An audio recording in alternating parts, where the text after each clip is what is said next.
Chapter 856.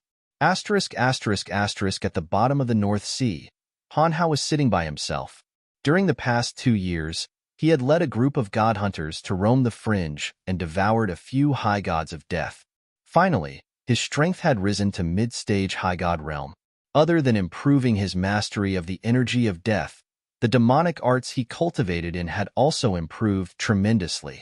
Due to his unique life form, it was difficult to ascertain his realm as a cultivator of demonic arts. Just like Dark Dragon Gilbert, the divine energy in his body contained characteristics of demonic arts. However, he was more powerful than Gilbert in that he had a clear understanding of demonic arts. In addition to his astounding intelligence, he had finally found a unique cultivation path that belonged to him. A few days ago, Han Hao had roughly estimated his strength through that subordinate of Salus. He was confident that even if he were to fight a late-stage high god, he would be able to emerge victorious using the advantage of his dual cultivation of demonic arts. At the bottom of the sea, Han Hao did not gather the element of death to cultivate. Instead, he calmed his mind and entered a miraculous state of emptiness. Inside his body, the fusion of the divine energy of death and demonic yuan was slowly flowing. When he relaxed, he could feel that his cultivation speed had increased, and he was able to find that feeling. After staying at the bottom of the sea for 5 days, Han Hao gradually forgot everything, including himself.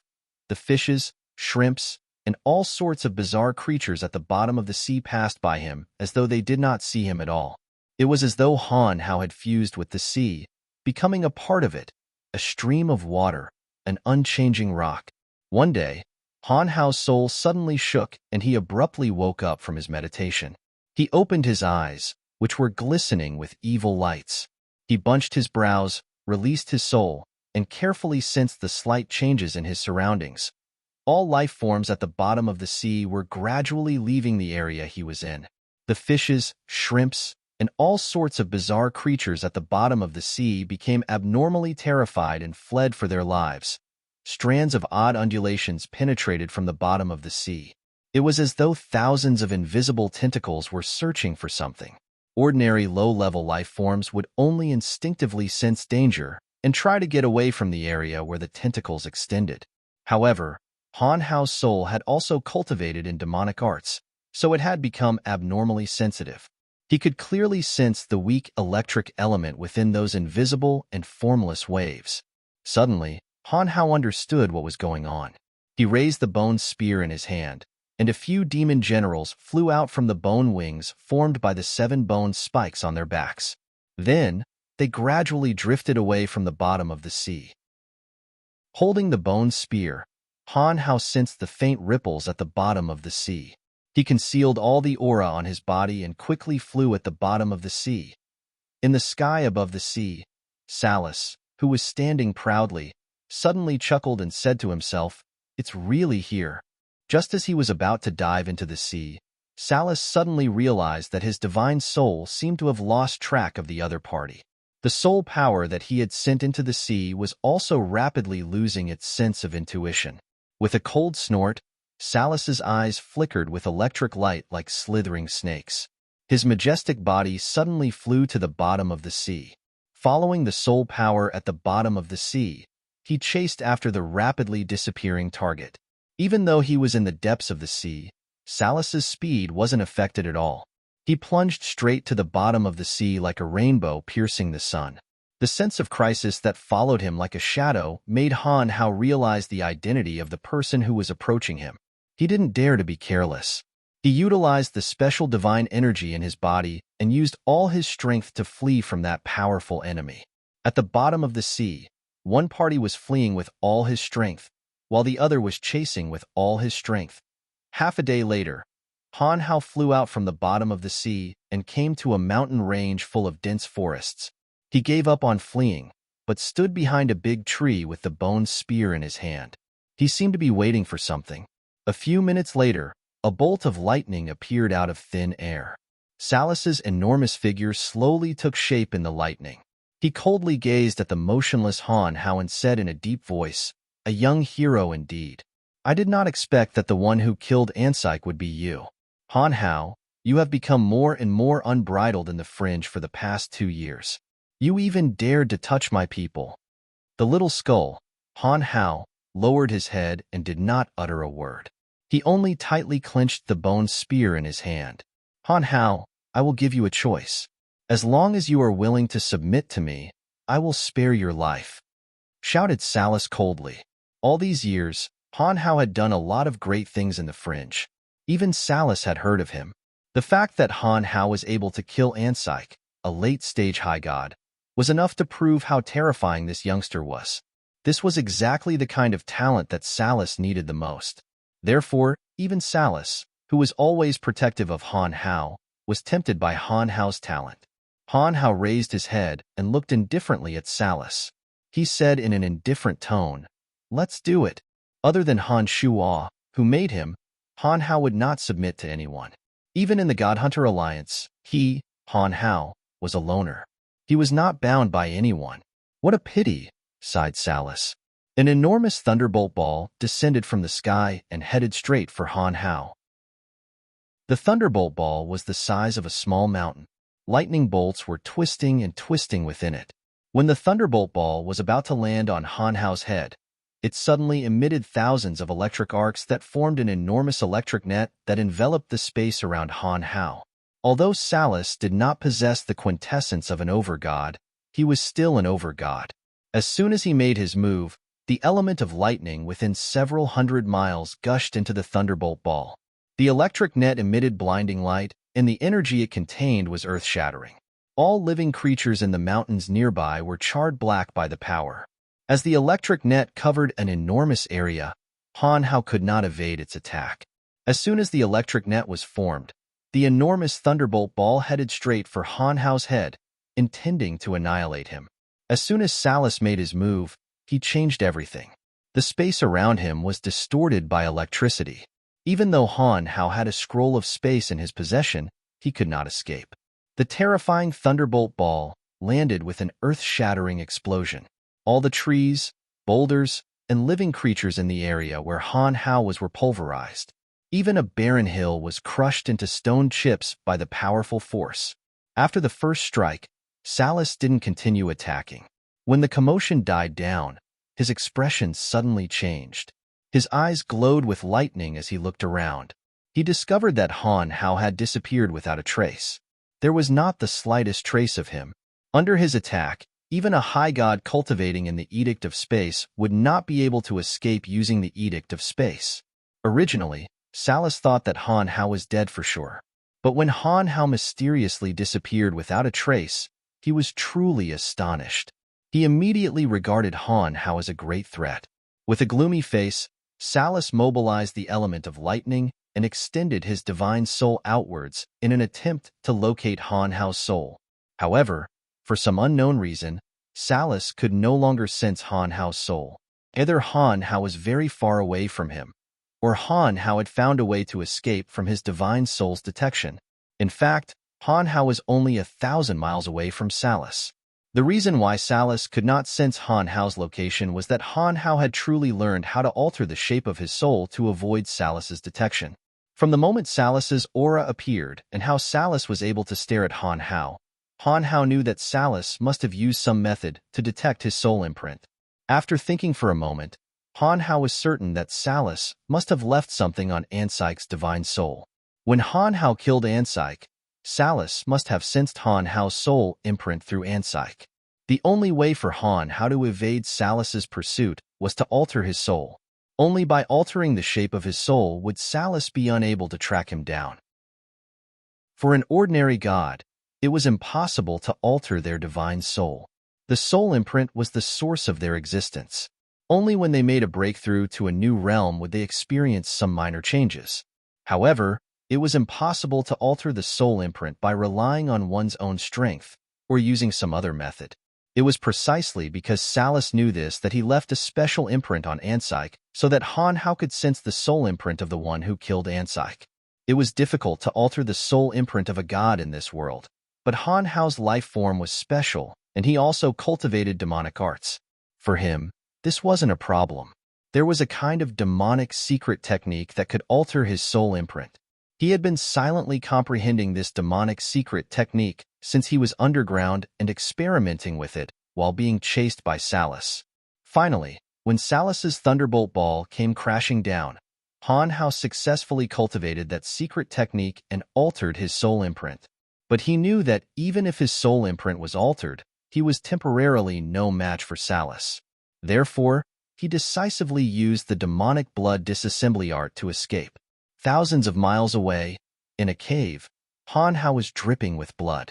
He was sitting cross-legged in a corner, motionless. After his soul imprint was altered, Han Hao no longer felt like he was being watched. However, after using the demonic blood disassembly art, his body had suffered serious injuries. Apart from his white jade-like bones, his skin, flesh, and meridians had all been torn apart. His divine energy had also been depleted. As if he could never feel pain, Han Hao's expression was calm. He slowly circulated the divine energy in his body to repair his torn skin and flesh. This body, which had been created with a special method, had miraculous regenerative abilities just like Han Shuo. His blood had long since stopped flowing, and his meridians were slowly mending under the effect of his divine energy. Han Hao's body wasn't as monstrous as Han Shuo's. It took him half a month to repair his body. When he regained his mobility, he took out the elixirs that Han Shuo had specially refined for the 5 of them and swallowed them. After recuperating for a period of time, he started to walk out of the belly of the mountain. He continuously hunted people in the vicinity and devoured their divine energy to replenish the energy he had consumed after using the demonic blood disassembly art. While Han Hao was hunting people to recover his strength, Han Shuo, who couldn't find him, came to the deity Sky Peak alone. Standing at the foot of the deity Sky Peak, Han Shuo raised his head and looked at the peak that pierced the clouds. His gaze was sinister, and his expression was resolute. Chapter 857. Han Shuo went to Venomfang Mountain, but he didn't sense Han Hao at all. He searched the surrounding area, but couldn't find any trace of Han Hao. From the information provided by Rose, if anything were to happen to Han Hao, the culprit would definitely be Salus of the 5 sovereigns. Therefore, Han Shuo went to the Empyrean Peak. Salus' subordinates were stationed on the Empyrean Peak. The Empyrean Peak was like a broadsword piercing through the clouds. It was covered with all kinds of defensive boundaries. Even Han Shuo couldn't get to the top of the Empyrean Peak without alerting anyone. Han Shuo raised his head and gazed at the peak of the mountain. He unfolded his consciousness and slowly extended it outwards. He sensed one divine soul after another. After a long while, Han Shuo softly exclaimed.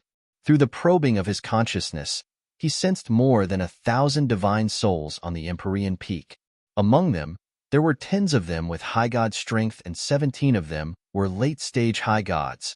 Even if Salus wasn't on the Empyrean Peak, the forces on the Empyrean Peak were not something an average person could handle. After carefully sensing for a while at the foot of the mountain, Han Shuo did not act rashly. He continued to carefully search for Salus' location. After a while, Han Shuo bunched his brows. He found it rather strange that he couldn't sense Salus' presence on the Empyrean Peak at all. For experts like Salus who had surpassed high god strength, as long as they were on the Empyrean Peak, Han Shuo could more or less sense their presence. As a matter of fact, Han Shuo had used the Great Soul-Searching Art. With the Great Soul-Searching Art, even Sovereign Asura who was adept at concealing himself would not be able to escape Han Shuo's fiery eyes of gold. But now, Han Shuo couldn't sense Salus' aura at all. Could it be that Salus wasn't on the Empyrean Peak?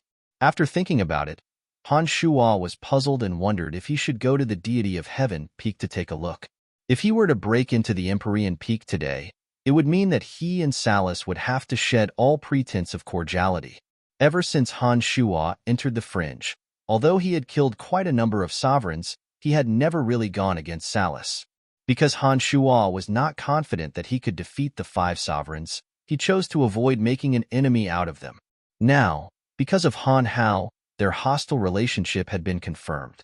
If Han Shuo were to wreak havoc in the Empyrean Peak today, Han Shuo and Salus would immediately start a huge battle. Han Shuo had no choice but to be cautious. After hesitating for a long time, Han Shuo finally made up his mind and charged towards the deity sky peak. "Who is it?" someone shouted as soon as he entered the Empyrean Peak. Then, a small squad of Empyrean Peak guards vigilantly walked out from a dark corner. All the weapons in their hands were pointed at Han Shuo. "I want to see Salus. Send a message for me," Han Shuo said indifferently after glancing at the pair of guards. "How dare you address his lordship by his name? You are courting death." The guards of the Empyrean Peak were used to being domineering. When they heard Han Shuo address Salus by his name without using any honorifics, they immediately ordered coldly, "Seize him." The squad of 10 men moved together and surrounded Han Shuo. Unfortunately, they were only mid-god experts as they were stationed at the outermost perimeter of the Empyrean Peak. Confronting Han Shuo with such strength was akin to throwing an egg against a rock. When Han Shuo saw how arrogant and condescending those puny guards of the Empyrean Peak were, he began to understand why Little Skull Han Hao would kill that subordinate of Salus. Since Han Shuo knew that there was no turning back, he showed no mercy. Before the 10 guards could approach him, they were enveloped by an enormous bone flower. The cauldron of myriad demon left Han Shuo's body and shook in the air. The divine souls of the 10 guards flew into the cauldron as light as a feather. As the number of demon generals in the cauldron of myriad demon increased, Cauldron Spirit's power grew stronger and stronger. Now, there was no need for Han Shuo to do anything. Ordinary mid-gods who were still alive would have their divine souls sucked out of their divine bodies by the light emitted by the cauldron of myriad demon. 10 wisps of grayish smoke drifted into the cauldron of myriad demon. The little cauldron of myriad demon circled around, but did not return to Han Shuo's body. Instead, it hovered beside Han Shuo and flew towards the Empyrean Peak together with him. 3 energy towers simultaneously overflowed with blue radiance, forming a faint blue barrier that blocked Han Shuo's path. Before Han Shuo could destroy the barrier, shadowy figures whizzed out from the cauldron of myriad demon, surged up, and tore the blue barrier apart. The cauldron of myriad demon, which was originally only the size of a fist, suddenly grew to the size of a man. It struck a certain spot in between the 3 energy towers. With a loud boom, the 3 energy towers shattered in an instant, turning into stone fragments that flew in all directions. "Who dares to come to the Empyrean Peak and court death?" An angry shout came from halfway up the Empyrean Peak. One after another, agile figures descended from the peak. The man in the cauldron of myriad demon ignored the demons that were descending from above and continued to charge towards the peak. With the cauldron of myriad demon leading the way, the cauldron of myriad demon crumbled all the barriers and energy towers they encountered. There was no need for Han Shuo to worry at all. Along the way, the energy towers exploded and the barriers were torn apart by demon generals, allowing Han Shuo to proceed unimpeded. Han Shuo grinned hideously. With one thought, 17 flying swords whizzed out. Each and every one of these deadly flying swords was incomparably sharp and carried acid and cold toxins. They were the best weapons for killing and reaping lives. Those who charged at Han Shuo first were penetrated by the 17 flying swords in an instant. Their divine bodies rapidly melted into a puddle of blood. Han Shuo extended his 10 fingers, and the demonic blades burst out. He charged into the crowd while laughing heartily. Wherever the demonic blades pointed, severed limbs and flesh would be torn apart. None of the demonic blades could withstand a single blow. Han Shuo had now reached the pinnacle of the Omen realm. On top of Cauldron Spirit's strength, no high god could stop him. Han Shuo suddenly realized that the only way for him to make a breakthrough with his current strength was to find an opponent of equal or even stronger than him and fight him to the death. And Salus was exactly the opponent that Han Shuo needed the most right now. After making up his mind, Han Shuo no longer had the slightest trace of fear in his heart. Instead, he eagerly hoped that Salus would show up and have a good fight with him. Even if he couldn't defeat Salus, as long as he could leave the Empyrean Peak alive, he would have a great chance of making a breakthrough. Once he truly stepped into a new realm, Han Shuo believed that he would be the one to make the rules of the Fringe. This was a risky challenge. Where's Salus? Where's Salus? Show yourself. Han Shuo gradually went berserk. He roared shrilly on the Empyrean peak. He showed no mercy in his attacks.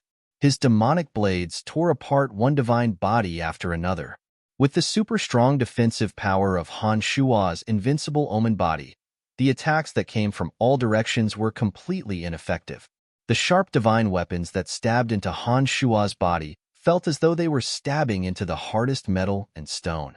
They couldn't cause the slightest bit of damage to Han Shuo. Han Shuo laughed heartily as he charged straight towards the summit of the Empyrean peak. He would kill anyone who stood in his way.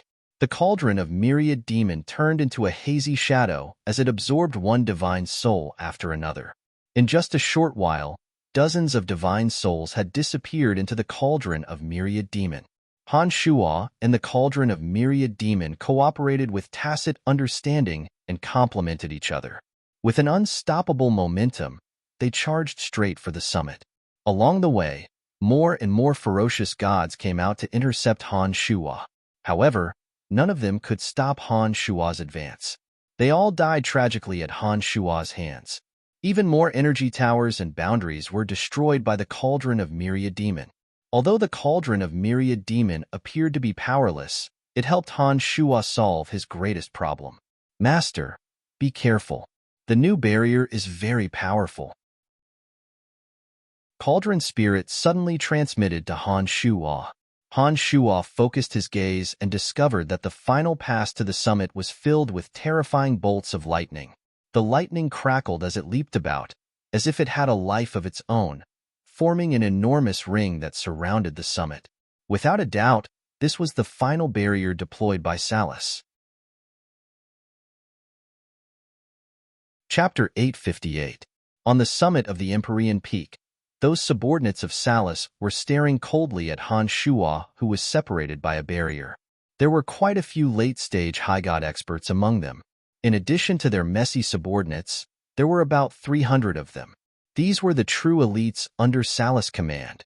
However, they did not charge over the barrier to attack Han Shuo. Instead, they calmly looked at Han Shuo from the other side of the barrier. They wanted to see if Han Shuo had the ability to break the lightning magnetic field deployed by Salus. The reason why they did not attack recklessly was because they had seen Han Shuo's insanity from above. A mid-stage high god expert was killed in a single blow by Han Shuo. Dozens of attacks made of all kinds of divine energies landed on Han Shuo but failed to cause any damage to Han Shuo. This scene had greatly shocked the observers on the summit. It was obvious that Han Shuo's strength had exceeded the limits of an ordinary high god. None of them, not even the magnates of the fringe, dared to joke around with their lives when faced with an expert with unfathomable strength. Fortunately, Salus had deployed a powerful lightning barrier on the summit of the Empyrean peak. These people were silently watching Han Shuo. They wanted to see if Han Shuo had the strength to destroy the barrier deployed by Salus. Han Shuo remained motionless as he attentively sensed the blazing energy contained in the lightning barrier. He unfolded his consciousness and could even sense the element of lightning and thunder leaping on the surface of the dazzling electric barrier. The element of lightning and thunder were very active. They gathered in pairs and wandered on the surface of the barrier.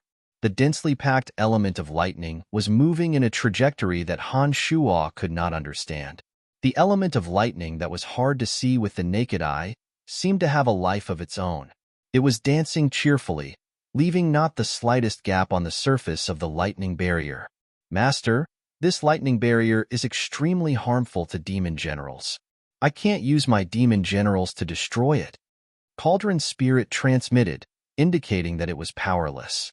Demon generals were immune to physical damage and were almost immune to earth, death, and other divine energies. However, fire and thunder were very destructive to demon generals. This lightning barrier was the natural enemy of demon generals. Therefore, Cauldron spirit could not use its demon generals to destroy the barrier. Han Shuo pondered for a moment.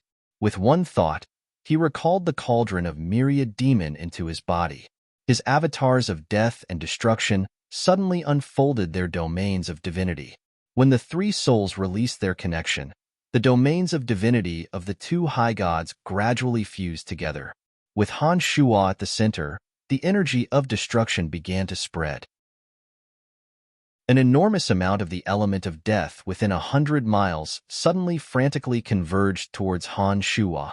In just an instant, the area where Han Shuo was located had undergone earth-shattering changes. The shattered energy towers on the Empyrean Peak were uprooted. Crushed rocks shot in all directions. An enormous amount of the element of death circulated in the form of the Edict of Destruction.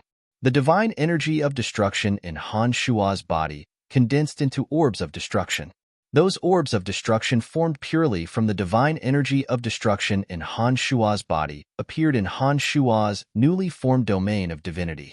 They absorbed the element of death that gathered in the vicinity like a whale sucking in water.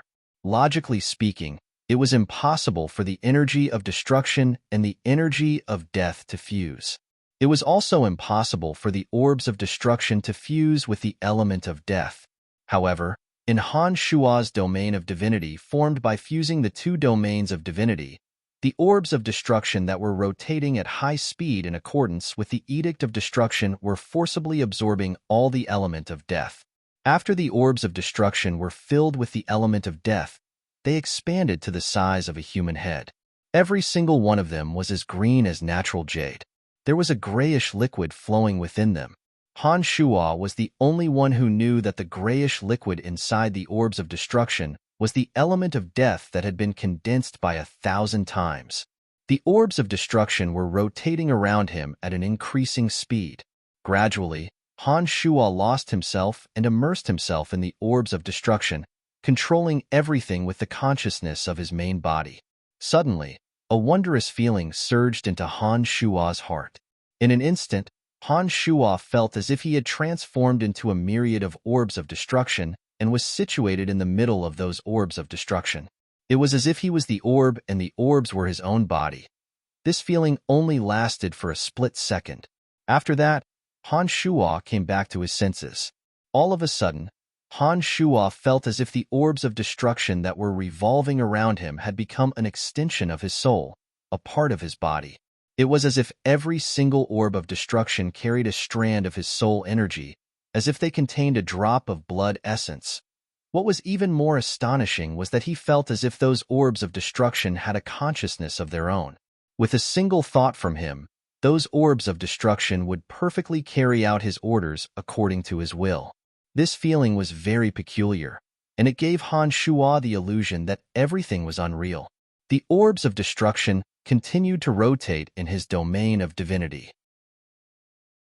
When Han Shuo focused his attention on the lightning barrier in front of him and started to think of a way to destroy it, those orbs of destruction that had become extremely strange seemed to know what Han Shuo was thinking. They let out cheers that only Han Shuo could hear and charged into the lightning barrier that Salus had personally set up. Ah, the electricity is so strong. Damn Rayleigh. Let's bite them to death together. Kill, kill. In an instant, all kinds of strange thoughts surged into Han Shuo's consciousness. Those thoughts came from the souls on the orbs of destruction, and they described the battle between them and the lightning consciousness on Salus's lightning barrier. Dead, they're all dead. We've won. In 1 second, the souls on those orbs of destruction had transmitted hundreds of millions of messages to Han Shuo. The result of the battle between those strange consciousnesses had also been decided in 1 second. When Han Shuo finally received a message like, "We've won," an earth-shattering boom resounded in his ears. Han Shuo was startled awake.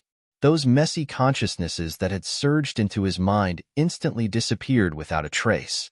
It was as if everything that had just happened was just his imagination. It was so unreal.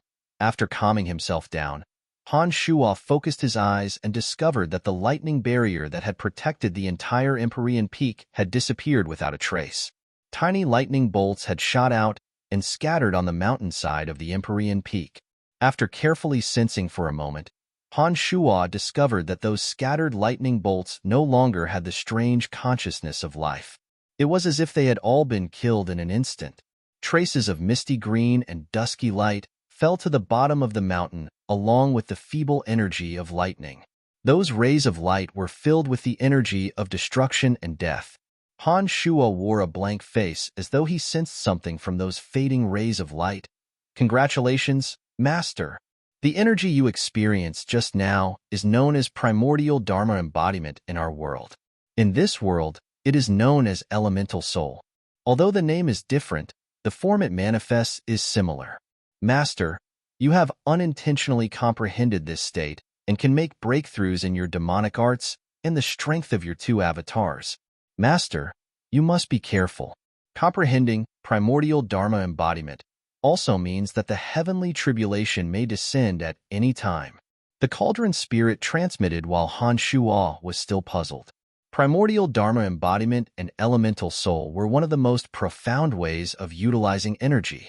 They could bestow life to offensive energy. Just now, Han Shua's orb of destruction had gathered the divine energy of destruction and the element of death. Yet, it was bestowed with life by Han Shua's consciousness. Even Han Shua did not know whether it was primordial Dharma embodiment or elemental soul. However, the final result was extremely terrifying. The lightning barrier that Salus, an overgod, personally deployed actually crumbled under Han Shua's attack. You, who the hell are you? As soon as the lightning barrier was broken, all of Salus' subordinates on the peak were stunned. No one knew better than them what kind of expert Salus was. Anyone who could destroy the barrier deployed by Salus must possess strength roughly equal to his own. It would be a wonder if they were not afraid of such a powerful existence ascending the mountain in such an unyielding manner. Lord Salus isn't here. What are you trying to do? Another high god wore a face filled with fear when he saw Han Shua ascending the mountain's summit step by step. This high god was also a mighty figure in the fringe. But when faced with Han Shua, who had destroyed Salus's barrier, he was just as terrified. Han Shua knew that Salus was nowhere to be seen. He was definitely not at the Empyrean Peak. This barrier was personally deployed by him. I believe that once the barrier is destroyed, Salus will definitely notice and return at top speed. Han Shua put on a smile. Then, he stared at the high gods with his ice-cold eyes and said evilly, "But I wonder if you will be able to see him again? Brothers, let's kill him," shouted one of the high gods. Immediately, more than 300 of Salus's subordinates surrounded Han Shua. The other guards at the foot of the Empyrean Peak and halfway up the mountain sensed the earth-shattering change at the summit and rushed over. Han Shua and the cauldron of myriad demon only charged up from a single direction. Most of the guards at the foot of the mountain and halfway up the mountain did not encounter Han Shua. There were about 500 to 600 of them. Their momentum as they flew up from below was astonishing. The glacial peak was the territory of one of the 5 sovereigns, Wasis. Wasis cultivated in the energy of water. The glacial peak was shrouded in a thick layer of ice and snow all year round. Salus was chatting with Wasis on an enormous icicle at the summit. Although the 5 sovereigns were constantly at war with each other, they would often meet in private to discuss the overall situation of the fringe. Salus came to visit Wasis this time to discuss the ownership of a new mine. Before the discussion was over, Salus's divine soul shuddered and he flew into a rage. Without saying a word to Wasis, he took out a shuttle-shaped space divine tool and flew away, ignoring Wasis's questions. Chapter 859.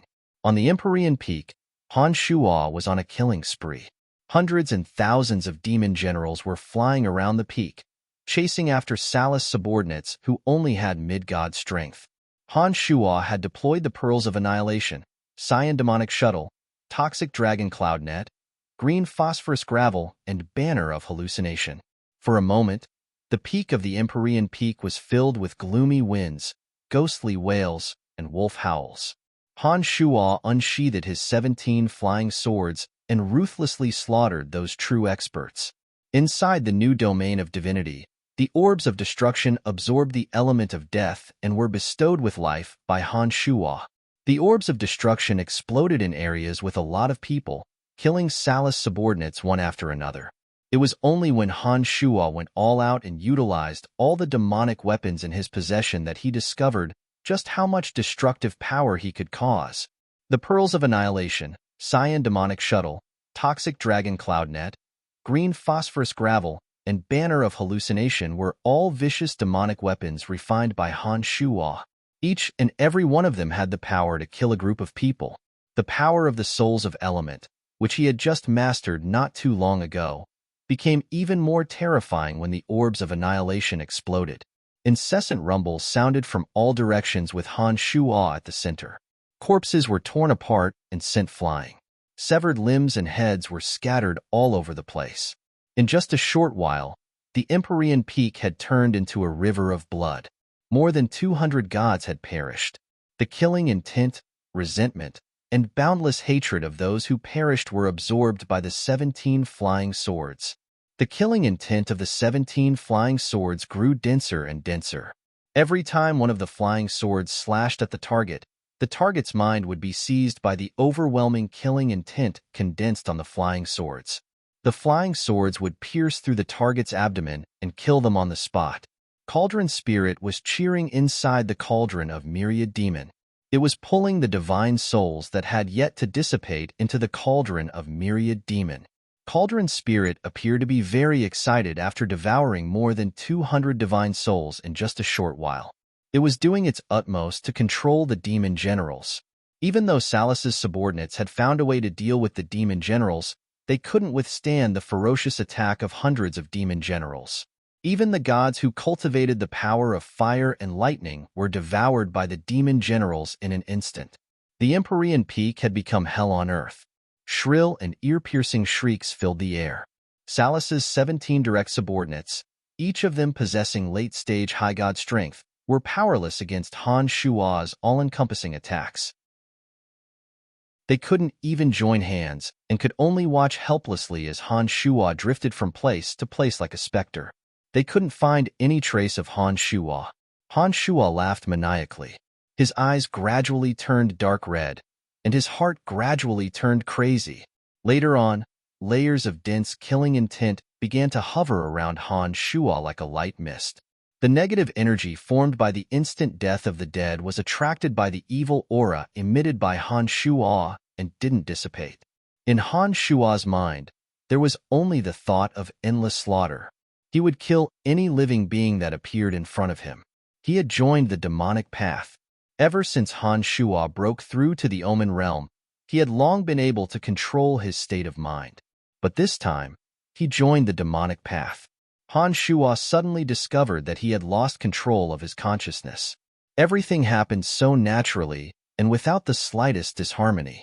It was as though he was supposed to annihilate every living being in the world. At this moment, Han Shuo had lost control of himself. However, he could freely use any demonic technique that he knew.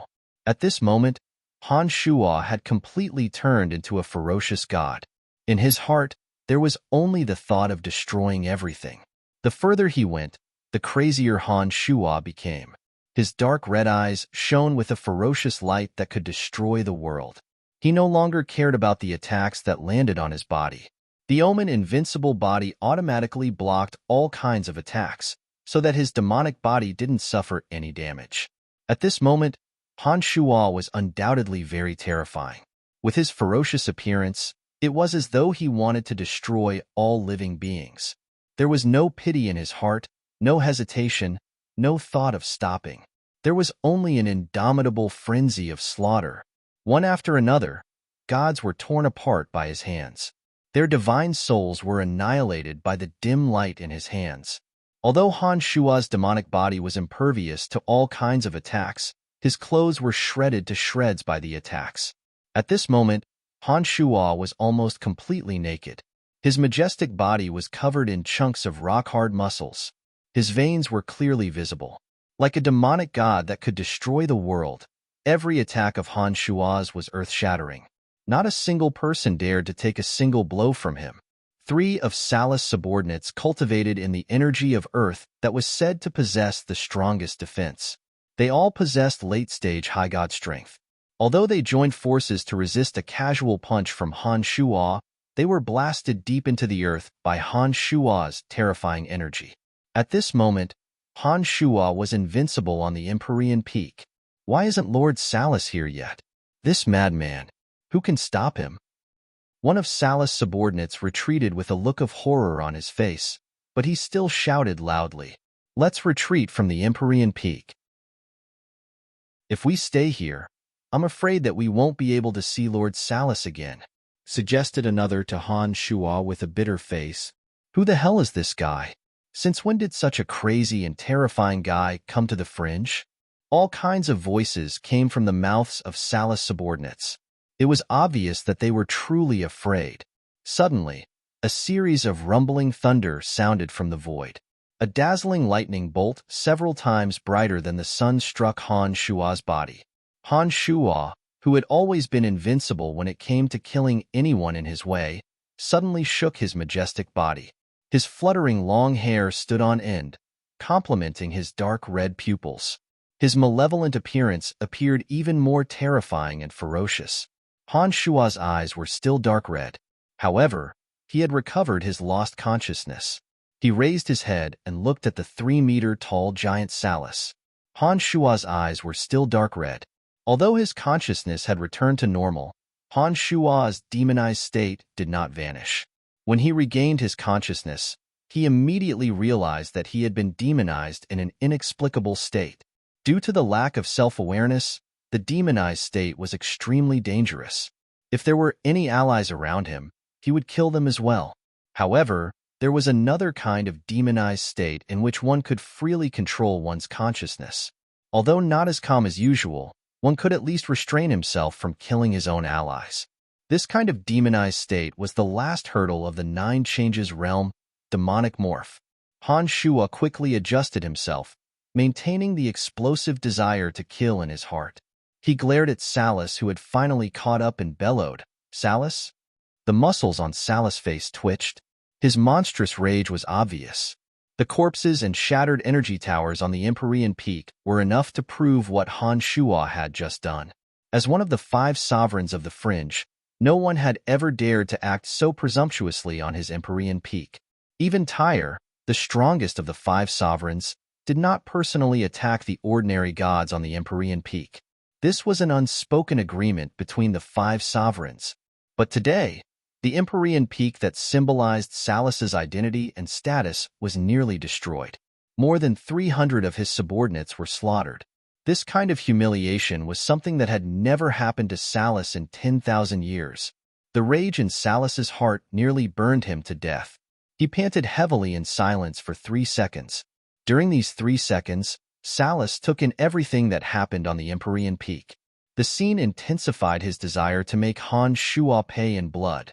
Without a word of nonsense, without even asking about Han Shua's origins, after 3 seconds of silence, Salas transformed into a giant with electric dragons coiling around his body.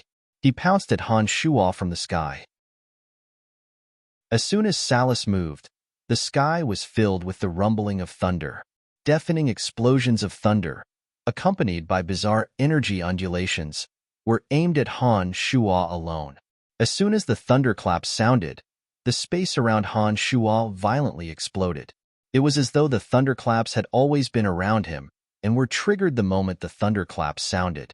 The thunderclaps were ear-piercing, and the explosive force was aimed at one's body.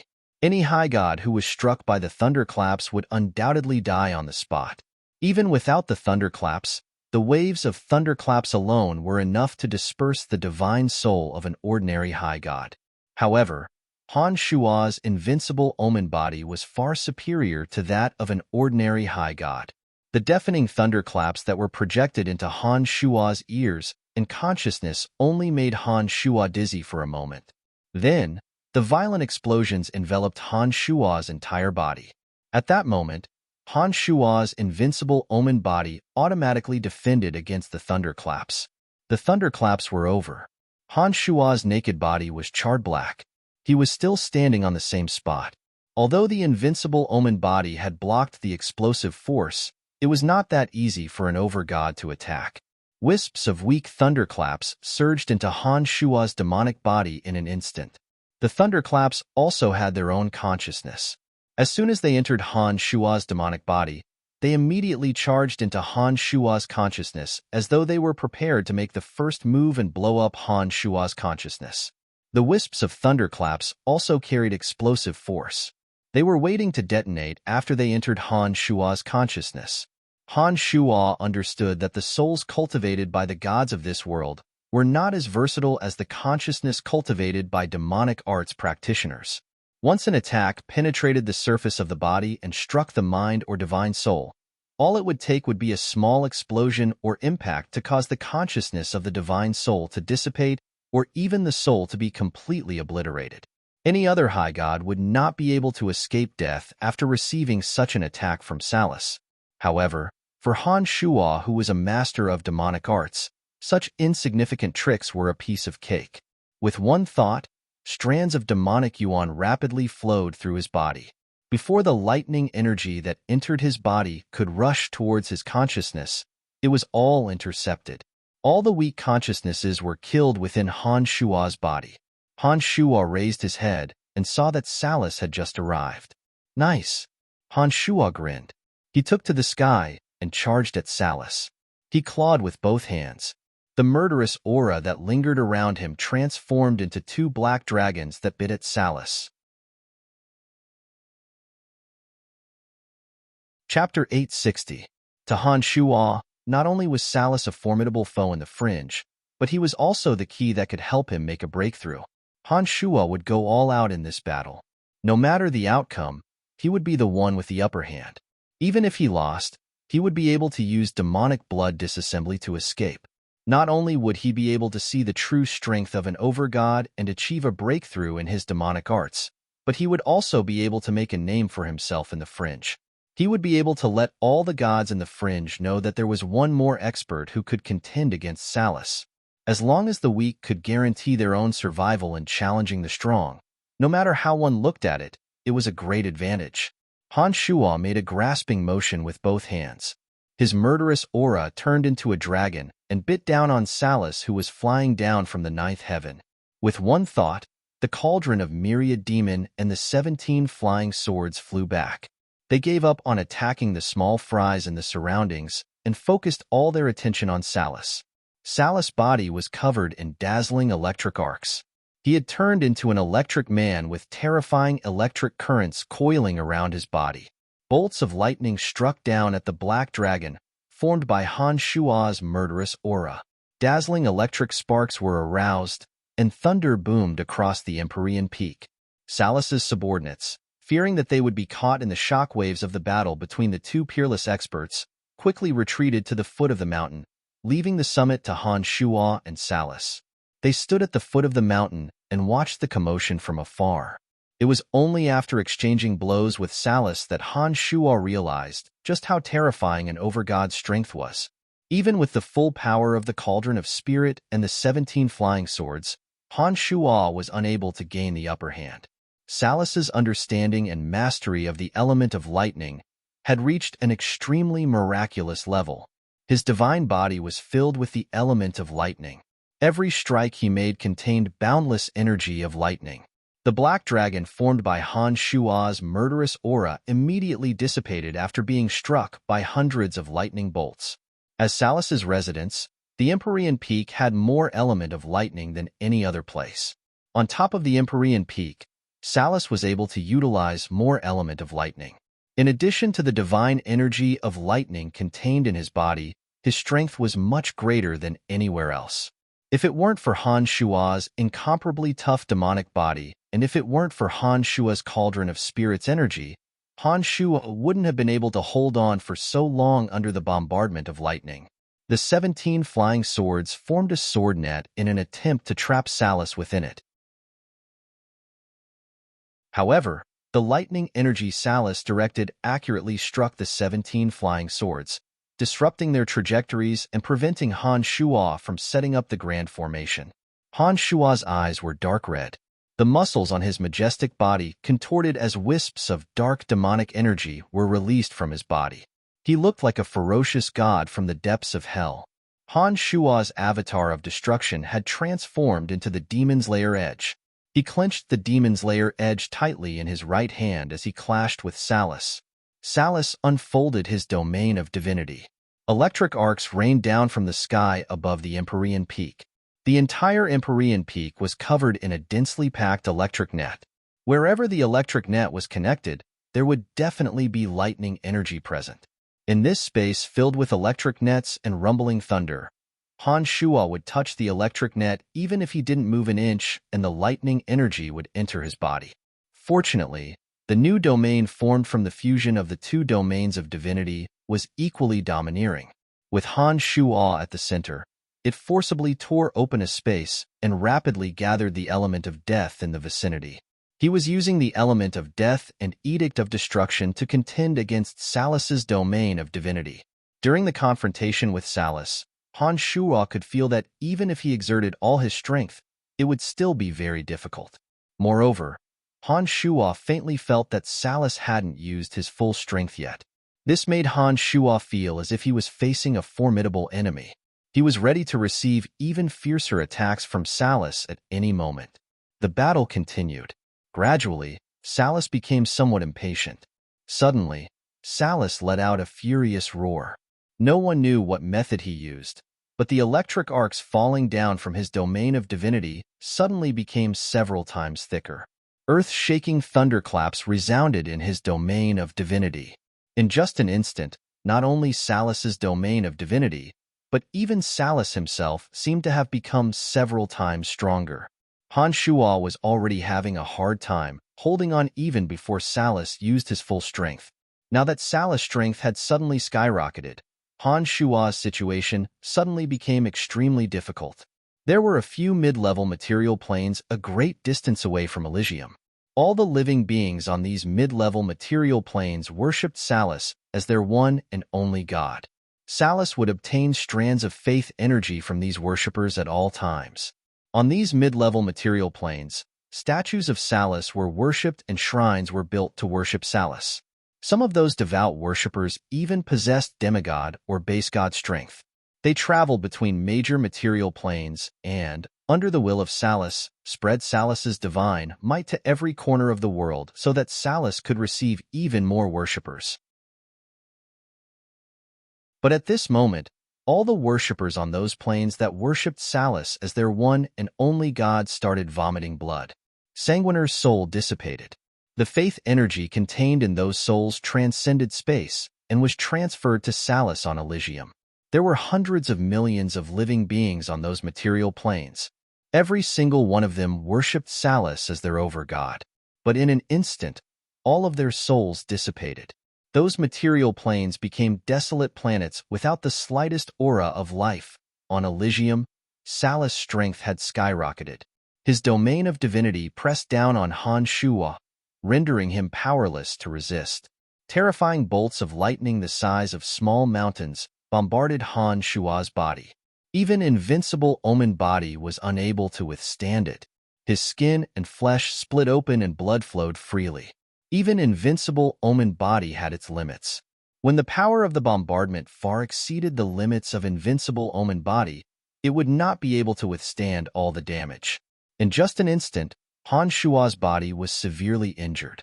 He felt dizzy and had the illusion that he did not know where he was. "Master, wake up! Wake up!" Cauldron Spirit's voice resounded in Han Shuo's mind. The muddle-headed Han Shuo abruptly woke up. The next moment, he felt a stinging pain all over his body. It had been a long time since he had experienced this kind of tearing pain after achieving minor mastery of invincible Omen body. At this moment, Han Shuo actually felt a perverted pleasure. Han Shuo raised his head and saw that the entire Empyrean peak was filled with lightning bolts. The lightning bolts seemed to have connected heaven and earth, filling every inch of space and bombarding down like a torrential downpour. Salus coldly looked down at Han Shuo. His face was frosty. It seemed that he would not allow Han Shuo to escape today. At this moment, Han Shuo's consciousness became somewhat absent-minded. For some reason, he suddenly felt as though something was about to happen.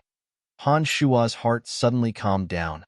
At this moment, he had the epiphany of the end of heaven and earth.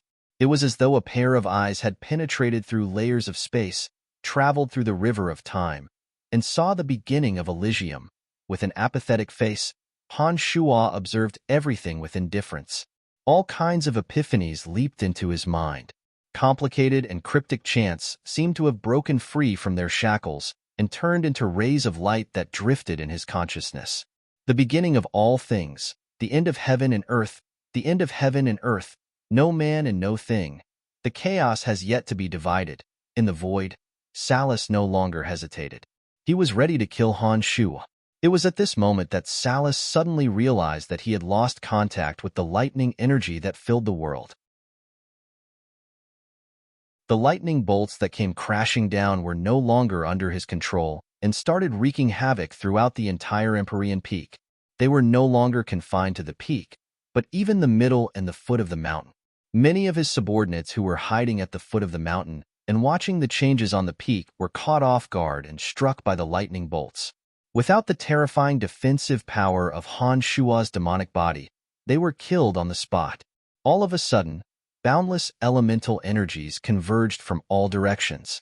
Light, darkness, earth, fire, wind, water, lightning, and death, as well as all kinds of energies, such as the murderous aura, the aura of fear, and the energy of souls that had yet to dissipate, rushed into the Empyrean Peak as though they were being drawn by some kind of force. These energies did not seem to be under anyone's control. It was as though they were drawn by the most fundamental principles of the universe. After they gathered on the Empyrean Peak, they attacked all living beings on the Empyrean Peak in waves, as though they were going to destroy the world. The boundaries and energy towers deployed by Salus that were not destroyed by Han Shuo suddenly exploded. Salus' subordinates at the foot of the mountain wailed like ghosts and howled like wolves. Under the bombardment of light, darkness, earth, fire, wind, water, lightning, death, and all kinds of strange energies, hundreds of corpses littered the ground in an instant. Master, the heavenly tribulation of the Skybreak realm is coming. Be careful. Don't worry about Salus. Use all your strength to resist the heavenly tribulation. Cauldron Spirit was still shouting. However, Han Shuo did not seem to be able to hear anything. He was in a daze, trying to comprehend the various comprehensions in his consciousness. It was only when a meteorite suddenly came from beyond the heavens and bombarded Han Shuo into the hard rocks of the Empyrean Peak that Han Shuo suddenly came to his senses. He discovered that the Empyrean Peak had undergone earth-shattering changes. All kinds of apocalyptic energies were wreaking havoc on the Empyrean Peak. Light, darkness, earth, fire, wind, water, lightning, death, and all kinds of other energies were slowly accumulating the most powerful wave of attacks. And their target was Han Shuo. He could clearly sense that those energies that seemed to follow the most fundamental principles of the universe had locked onto him from afar, as though they had a life of their own. Once they were done accumulating, they would blast him and the entire Empyrean Peak to smithereens. Han Shuo could sense that no matter where he fled to, he would not be able to evade the attacks of these energies. All he could do was face them head-on. If he couldn't withstand the heavenly tribulation, his consciousness would dissipate. From then on, there would no longer be a person named Han Shuo or Brian in this world. If he could withstand it, he would break through to the Skybreak realm, his strength would skyrocket, and he would become a true overlord of the fringe.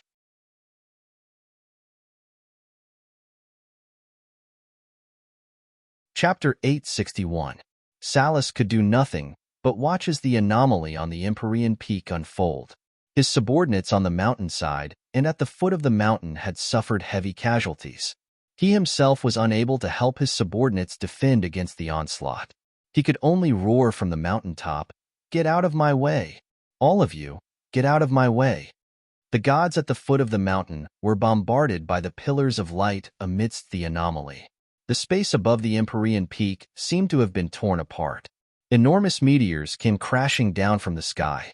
Even the lightning and divine lightning that Salus had summoned were no longer under his control. They too bombarded the Empyrean Peak. Salus was about to attack Han Shuo when he suddenly realized that the only thing he could use was the divine energy in his body. It was as though the connection between him and the lightning that filled the sky had been forcibly severed by an invisible weapon, preventing him from using external forces to kill Han Shuo. Meanwhile, around Han Shuo, layers upon layers of chaotic elemental energies were converging, forming a natural barrier that even Han Shua could not detect. Before he even got close, he discovered that waves of energy were pressing down on him, forcing him to continuously retreat. After carefully sensing for a moment, Salas suddenly discovered that the anomaly on the Empyrean peak was indeed caused by Han Shua. However, the anomaly seemed to be extremely aggressive, and its target just so happened to be Han Shua. Salas was extremely astonished. He did not know how Han Shua was able to gather so many different types of elemental energies together. When he discovered that the main target of those energies was Han Shua, he abruptly let go of them. He no longer attempted to break through the layers of obstacles to attack Han Shua. Instead, he chose to observe from the sidelines.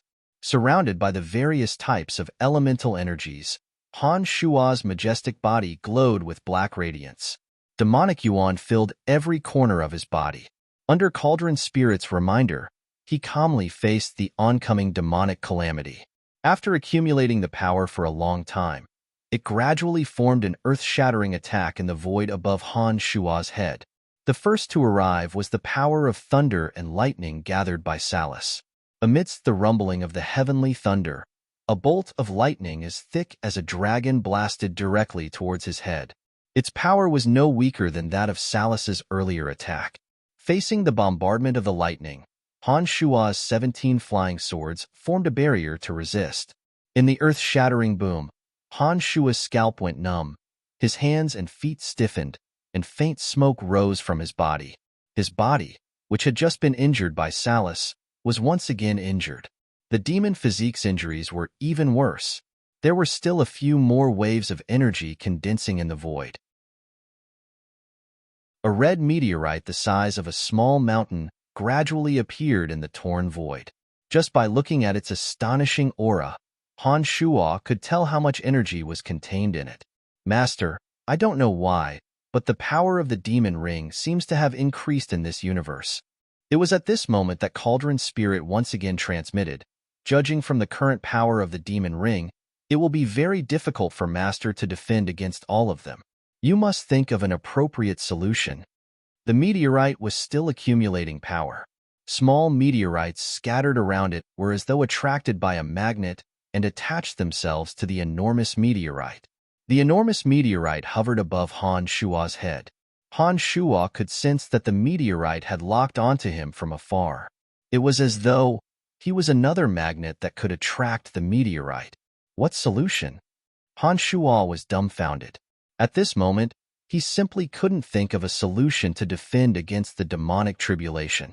Master, if you ignite the soul energy of demon generals, I can help you mitigate a few waves of attacks. That way, you might be able to defend against the demonic tribulation. Cauldron Spirit proposed after hesitating for a moment. There were hundreds and thousands of demon generals in the cauldron of Myriad Demon. As one of the most precious treasures of demonic arts, the cauldron of Myriad Demon had infinite uses. Using the energy of demon generals to defend against the demonic tribulation could be considered as a solution. Right. The demonic tribulation targets my soul. I have 3 souls. Do you think that the demonic tribulation will split into 3 parts? Han Shua suddenly thought of this idea. He hastily asked Cauldron Spirit for confirmation. It's useless. The demonic tribulation only targets the soul of the main body that carries the consciousness imprint of demonic arts. The other 2 souls do not cultivate demonic arts. The demonic tribulation will not split the slightest bit of energy for them. Han Shua stared blankly for a moment. At this moment, the crimson meteorite that had finished accumulating power suddenly shot down towards Han Shua like a blazing meteor. All the element of fire in the vicinity immediately surged into the crimson meteorite. It was as though the energy of Fire Elite Zombie and Metal Elite Zombie had been combined, filling the meteorite with blazing flames. The Demon's Lair Edge was the first weapon Han Shua had crafted. After Han Shua had infused it with his demonic yuan, Han Shua forgot himself at this moment. He manipulated the Demon's Lair Edge to meet the incoming crimson meteorite. At the same time, the 17 flying swords soared into the sky and transformed into sword radiances that filled the sky in the style of Avicii. Just like the Demon's Lair edge, they bombarded the crimson meteorite. An earth-shattering boom suddenly sounded from the Empyrean peak. Han Shua's consciousness trembled. He, who was connected to the Demon's Lair edge and the 17 flying swords, felt as though he was struck by a gigantic meteorite weighing millions of kilograms. His eardrums buzzed and his entire body went numb. Whether it was the Demon's Lair edge or the 17 flying swords, they were unparalleled divine weapons. Even the meteorite formed by the demonic tribulation had a small crack torn open by them. Han Shua endured the heart-wrenching pain in his body, mobilized the energy of the 17 flying swords and the Demon's Lair edge, and aimed for the crack in the center of the meteorite. Clang, clang, clang. The gigantic meteorite could no longer withstand the repeated bombardment of the 17 flying swords and the Demon's Lair edge. It suddenly shattered, transforming into pillars of fire that bombarded Han Shua. In this way, Han Shua could destroy them one by one, desperately reducing the impact of the pillars of fire. Once those pillars of fire fell beside Han Shua, they immediately became dead objects and no longer moved. It was as though Han Shua was their final destination. Even if they couldn't hit Han Shua, as long as they reached Han Shua's position, their mission would be accomplished. After expending a lot of strength and energy, Han Shua finally avoided this wave of attacks. Taking out a large amount of pills of rejuvenation from his space ring, Han Shua chewed them like they were beans. His two avatars no longer dodged. The Demon's Lair edge and skeletal staff each transformed into another Han Shua, releasing their domains of divinity and fusing them together. As soon as the new domain of divinity formed from the fusion of the two domains of divinity of destruction and death was formed, a miraculous change occurred. The moment Han Shua's new domain of divinity was formed, the surrounding elemental energies no longer continued to surge into the top of his head, nor did they gather in the new energy that was being produced. Before the new domain of divinity was formed, the demonic tribulation above his head was still accumulating energy, preparing for the next wave of even more ferocious attacks. However, as soon as the new domain of divinity was formed, the surrounding elemental energies seemed to be affected. They could no longer increase their power from the surrounding elements. Not only that, the elemental energy of death, fear, resentment, and other negative energies in the air were attracted by the domain of divinity formed from the fusion of the two domains of divinity. They slowly surged into Han Shua's new domain of divinity, forming a thick layer of cloud-like barrier above Han Shua's head. This is miraculous. Master, we're saved. Cauldron's spirit immediately sensed the changes in the surroundings and shouted. Blades of wind filled the sky, swords of ice pierced through the air, and the light of annihilation sprinkled down. Wave after wave of attacks rained down on Han Shu one after another. Furthermore, they were all bombarded at the same time. The new domain of divinity barely managed to hold on for a few dozen seconds before it finally failed to completely protect Han Shua. However, it had already helped Han Shua absorb most of the impact. Han Shua released all the demonic yuan in his body to form a thin layer of protective shield to defend against the subsequent attacks. When his demonic yuan was about to be exhausted, Han Shua began to utilize the energy of the demon generals and Cauldron spirit. One demon general after another was burned away in exchange for Han Shua's right to live. Time passed by silently. Han Shua forgot about everything else. He mechanically utilized all the demonic yuan in his body to form the strongest protective shield.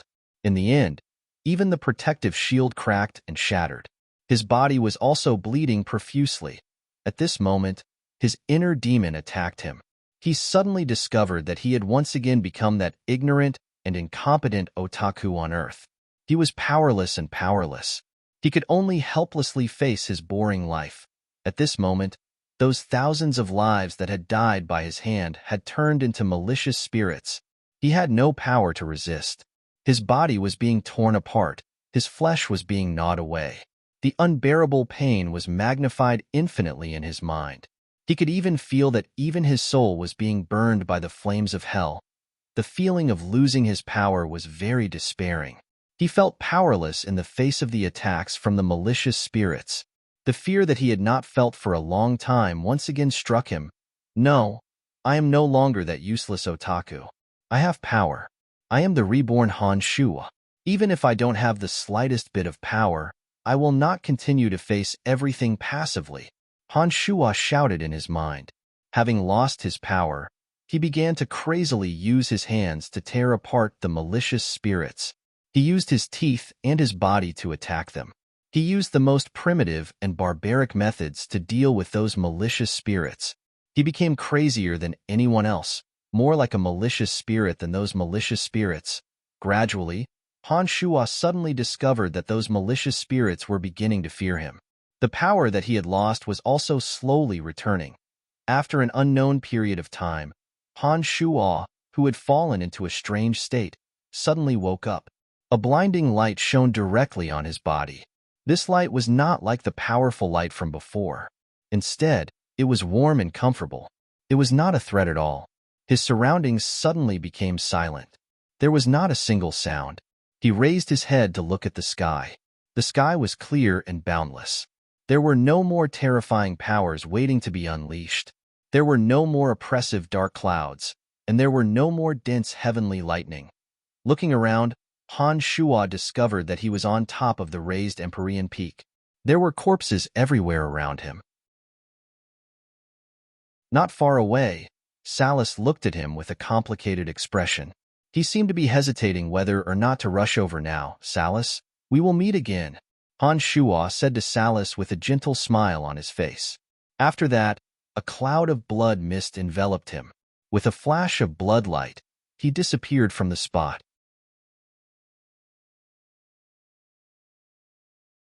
Chapter 862. The same thing happened again. Salus, who had been hesitating whether he should make a move or not, watched as Han Shua vanished into thin air just like Little Skull Han Hao. Salus was burning with rage. In order to deal with Han Shua, Salus had absorbed the soul energies of his believers from several material planes. This was the method of killing the goose that laid the golden eggs to increase his strength by leaps and bounds. Now that Han Shua had escaped at the most crucial moment, his believers could be said to have died 100 times over. Although Salus was displeased when Han Hao escaped from his grasp, he wasn't as frustrated as he was now. After all, Han Hao's strength was limited. Even if Han Hao escaped, he wouldn't be a threat to Salus. But Han Shua was different. Not only did he massacre the Empyrean Peak, he slaughtered many of Salus' followers and nearly destroyed the entire Empyrean Peak. Most importantly, Salus felt a strong sense of threat from Han Shua. From Salus's point of view, as long as Han Shua didn't die, he wouldn't be able to capture Han Shua the next time they met.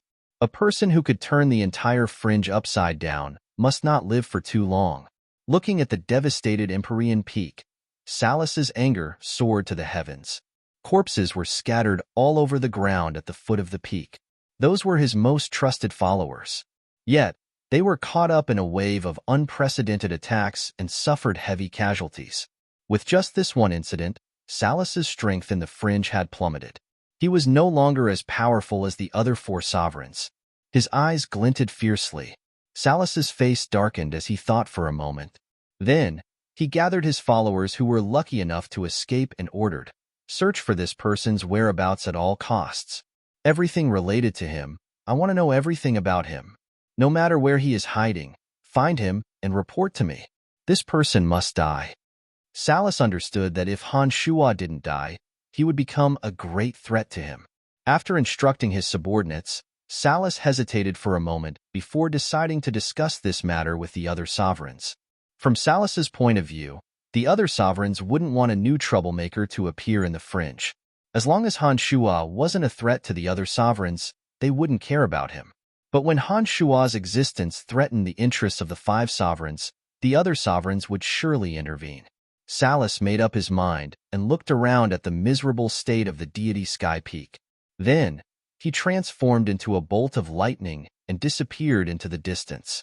In a quagmire thousands of miles away from the god of Heaven Peak, Han Shua was completely powerless. He was curled up in the depths of the quagmire, which was overgrown with weeds. The demonic tribulation had consumed most of the energy in his body.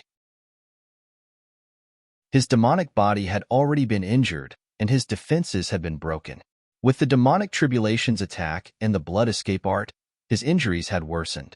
Not only was his body weak, but his spirit was also dispirited.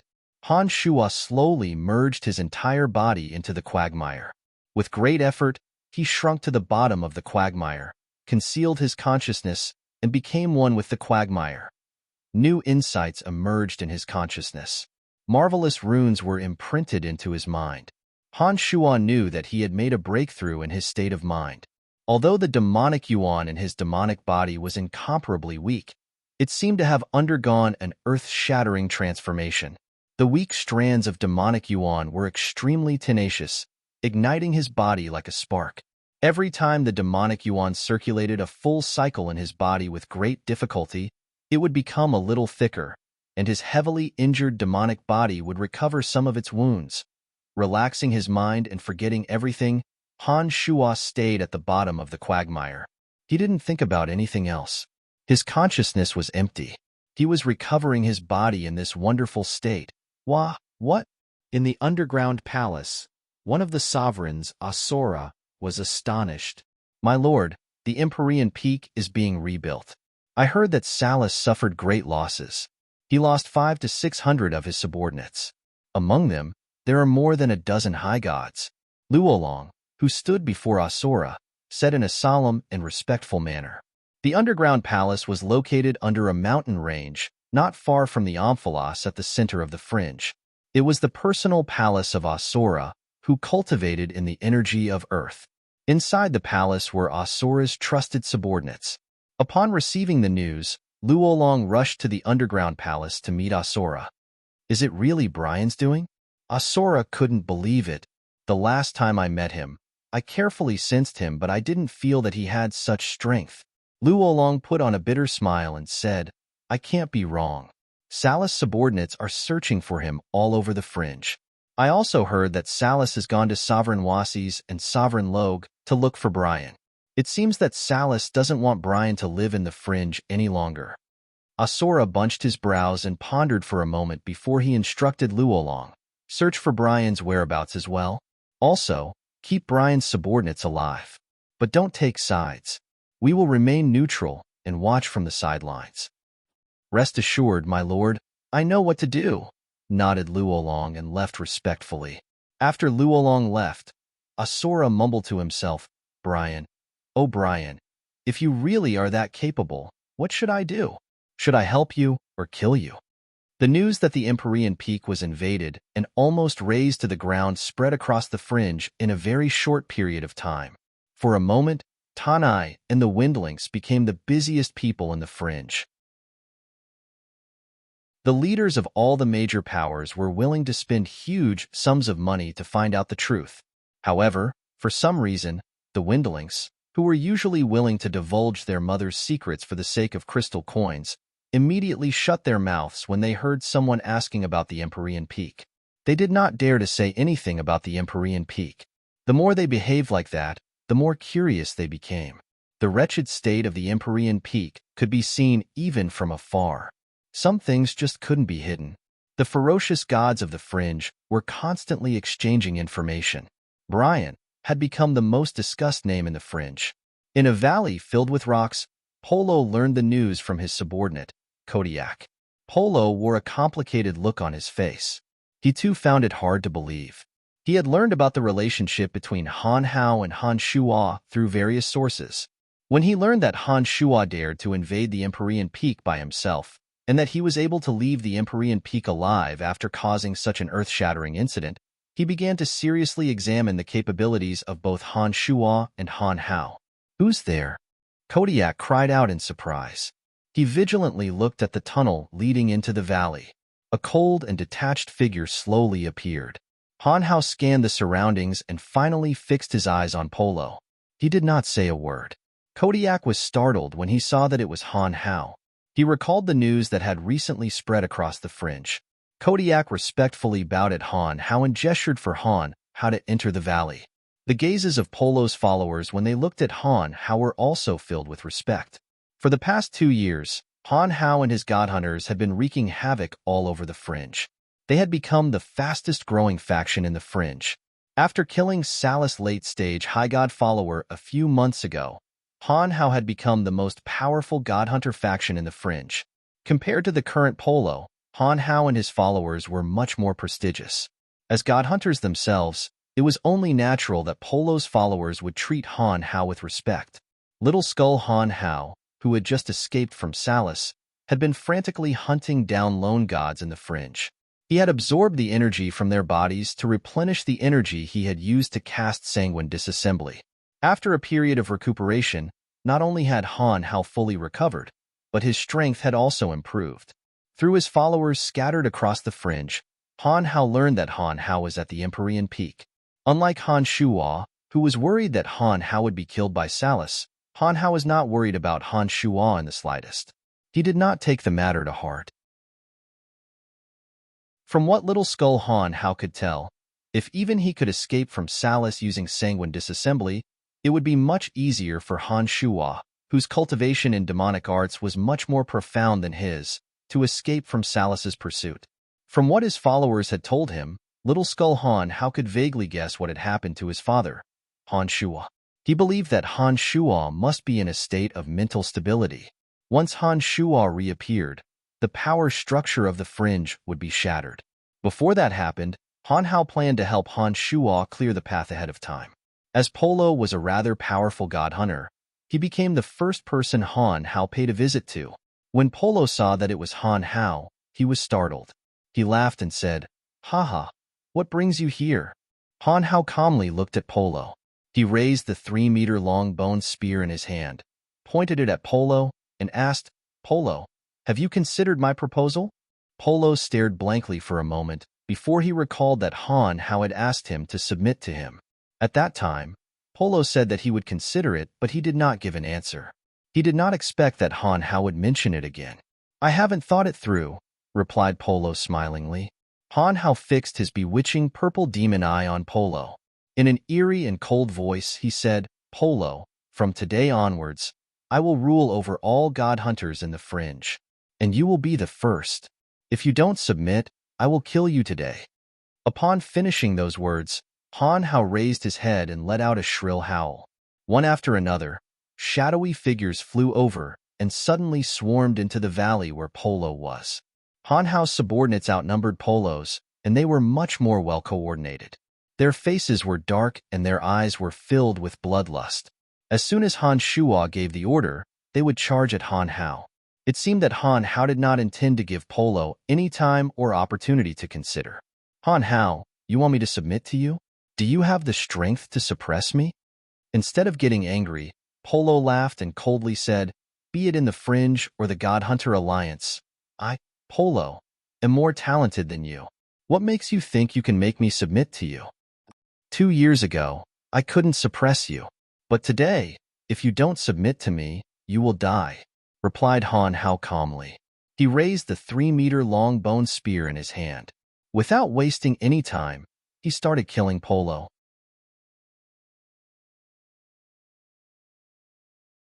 Chapter 863. Polo cultivated in the Edict of Destruction and was a late-stage high god.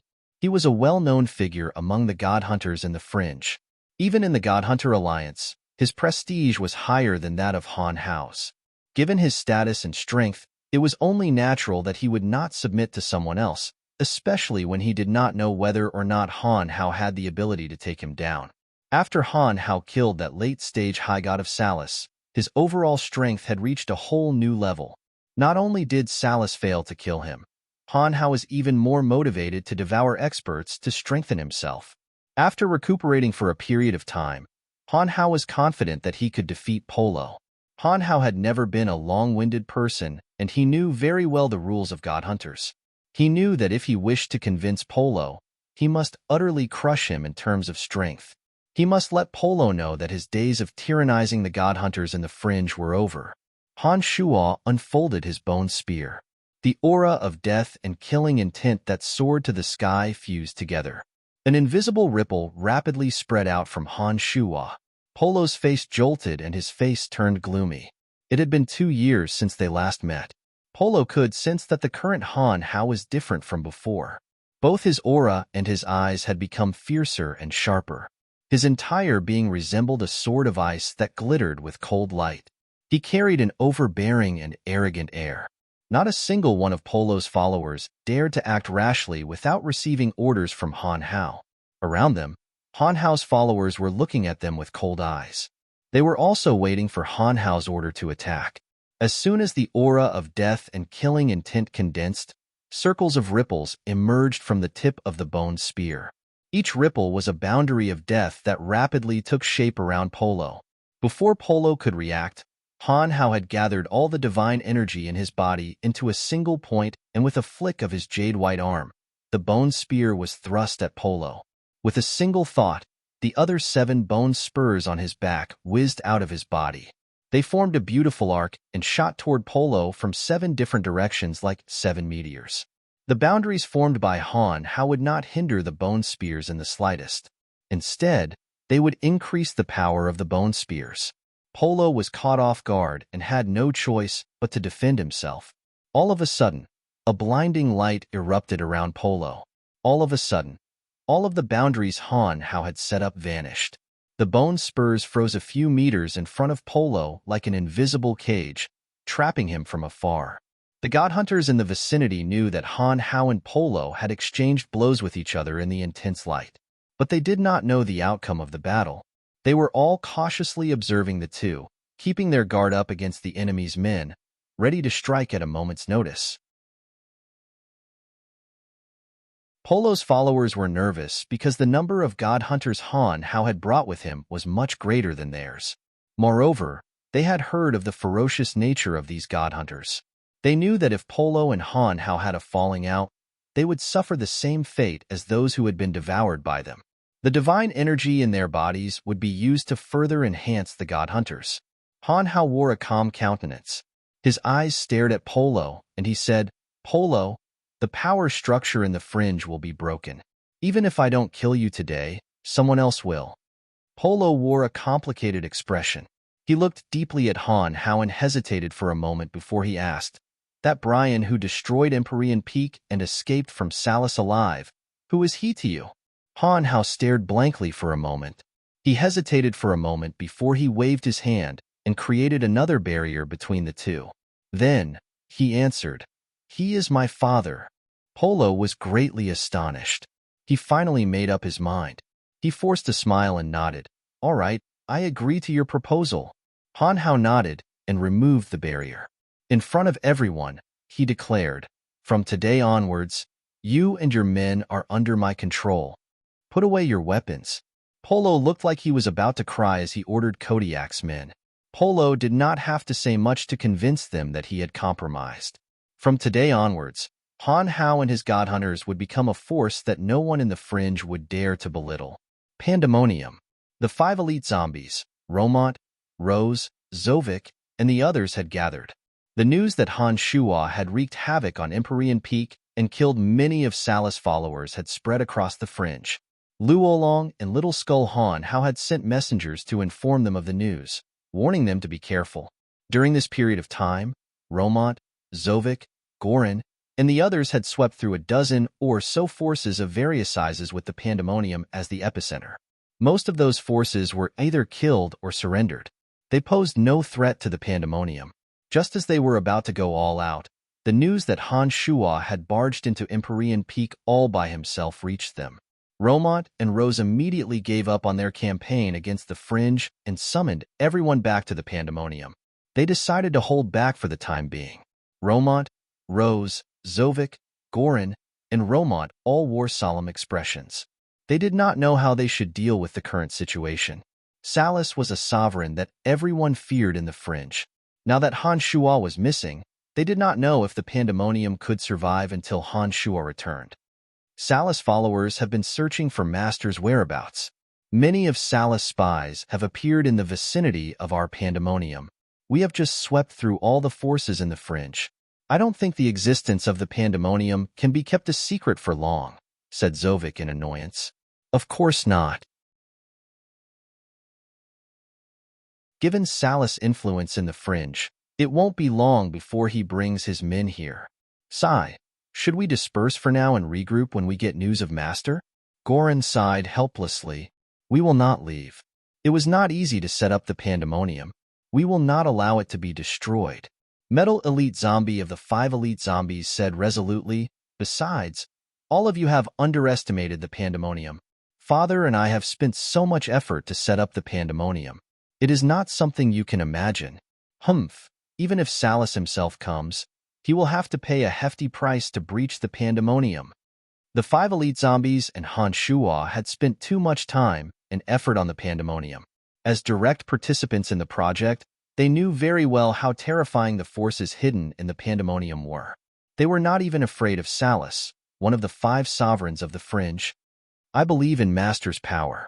Salus Empyrean Peak has been destroyed and so many of his followers have been killed by Master. I reckon he won't be able to gather much strength anymore, said Romont, ever since he was transformed by Han Shuo using demonic arts. He worshipped Han Shuo from the bottom of his heart.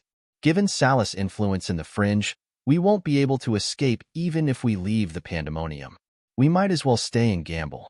I believe that once Master recovers, he will immediately rush back to the pandemonium. We just need to hold on until Master returns, suggested Zovik. Let's not leave the pandemonium. We will stay in Tanai for the time being, said Rose, who had been silent all this while. The 5 Elite Zombies, Romont, Zovik, and the others knew that Han Shuo trusted Rose very much. They were all on friendly terms with Rose. Therefore, after hearing Rose's words, they stopped talking. It seemed that they had decided to follow Rose's suggestion. In the underground palace, Luolong once again reported to Asura, "My lord, we have received news that Salus has learned of the existence and location of the pandemonium. Salus has begun gathering his forces and is planning to march towards the pandemonium." Asura was rather hesitant. After thinking for a moment, he asked Luolong, "Is there any news that confirms that Brian is in Tanai?" Luolong shook his head and replied, "No. Ever since he mysteriously disappeared from the Empyrean Peak, there has been no news of him at all. Salus and the subordinates of the other sovereigns have combed the entire Fringe, but they have not found a single trace of him. That fellow is really something." Asura nodded in admiration. After pondering for a moment, Asura said, "You don't have to worry about the pandemonium. I will personally go and see what's going on there." Luolong was shocked. He did not expect that Asura would personally go to the pandemonium. After hesitating for a moment, Luolong asked, "My lord, wouldn't you be making a mountain out of a molehill by going to the pandemonium?" Asura shook his head smilingly and said, "That fella, Brian, is worth a gamble. I will go to the pandemonium and see if his subordinates are worth my help." Luolong was even more curious, but he did not ask any more questions. He respectfully retreated. On the peak of a tall mountain northwest of the pandemonium, Salus' subordinates were gathering. Those on the Empyrean Peak were only a portion of Salus's subordinates. The rest of his subordinates were scattered across the Fringe. Although Salus had suffered a heavy blow, his forces were not completely wiped out. As one of the sovereigns of the Fringe, he was able to gather quite a number of his subordinates very quickly. In just a few days, the mountain had gathered 500 to 600 gods. These fierce gods, who came from every corner of the Fringe, had heard about the tragedy that happened on the Empyrean Peak. As Salus's subordinates, they had grown accustomed to riding roughshod over the Fringe. Now that the Empyrean Peak had been destroyed, it was not hard to imagine how angry and resentful they were. During this period of time, the Fringe had been talking about the Empyrean Peak. They could see from the gazes of others that they were rejoicing in their misfortune. Those who used to avoid them were no longer afraid of them. This made them realize how much Salus's downfall had affected them. Even if it wasn't for Salus's sake, they would destroy the pandemonium and kill Han Shuo. They knew that this was the only way they could preserve their privileges in the Fringe. The Fringe was such a realistic place. One side's prosperity meant the other side's decline. Although Salus did not lose, the destruction of the Empyrean Peak and the survival of Han Shuo made the Fringe feel that Salus was not as powerful as they had imagined. Half a month later, a bolt of lightning streaked across the sky. Salus finally appeared on the mountain peak.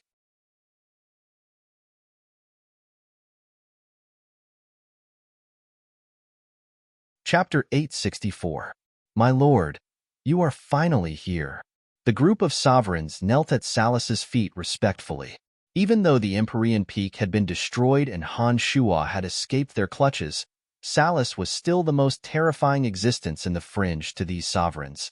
These sovereigns were used to riding roughshod over others in the name of Salus. They knew that their interests were closely tied to Salus's. As long as Salus remained standing, they would still be able to do as they pleased in the fringe.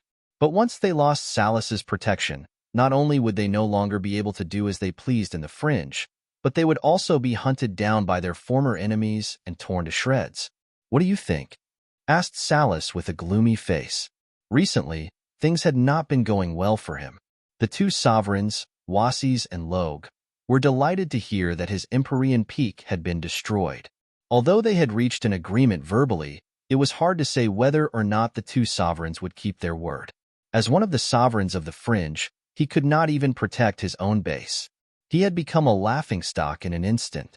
Salus understood that only by uprooting Han Shuo and his forces and killing all of Han Shuo's men would he be able to wash away the humiliation of the Empyrean Peak. "My lord, the pandemonium is shrouded in colorful miasma. We have been observing it for a long time, but we have not seen a single person emerge from it," replied one of Salus's subordinates respectfully. "It seems that they are all in Tanai." "Very good. We can take them all down in one fell swoop," snorted Salus coldly. His eyes flashed with lightning as he scanned the surroundings. He took in the expressions of nearly 1,000 of his subordinates and said, "The Empyrean Peak's dignity has been challenged. Today, we will let everyone know the consequences of going against the Empyrean Peak." Salus waved his hand and commanded, "Charge into the pandemonium. No matter who they are, kill them all." As soon as he finished speaking, Salus' subordinates immediately issued a command. One after another, they took to the skies and flew towards the pandemonium. As one of the sovereigns of the fringe, Salus naturally wouldn't be the first to act. In his opinion, other than Han Shuo, his subordinates should be able to handle the rest.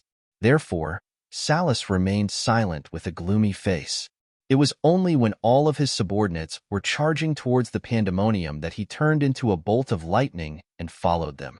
Pandemonium, Tanai, the 5 elite zombies, Rose, Romont, Zovik, Gorin, and the others wore grave expressions as they observed the situation outside the valley through an enormous magical mirror.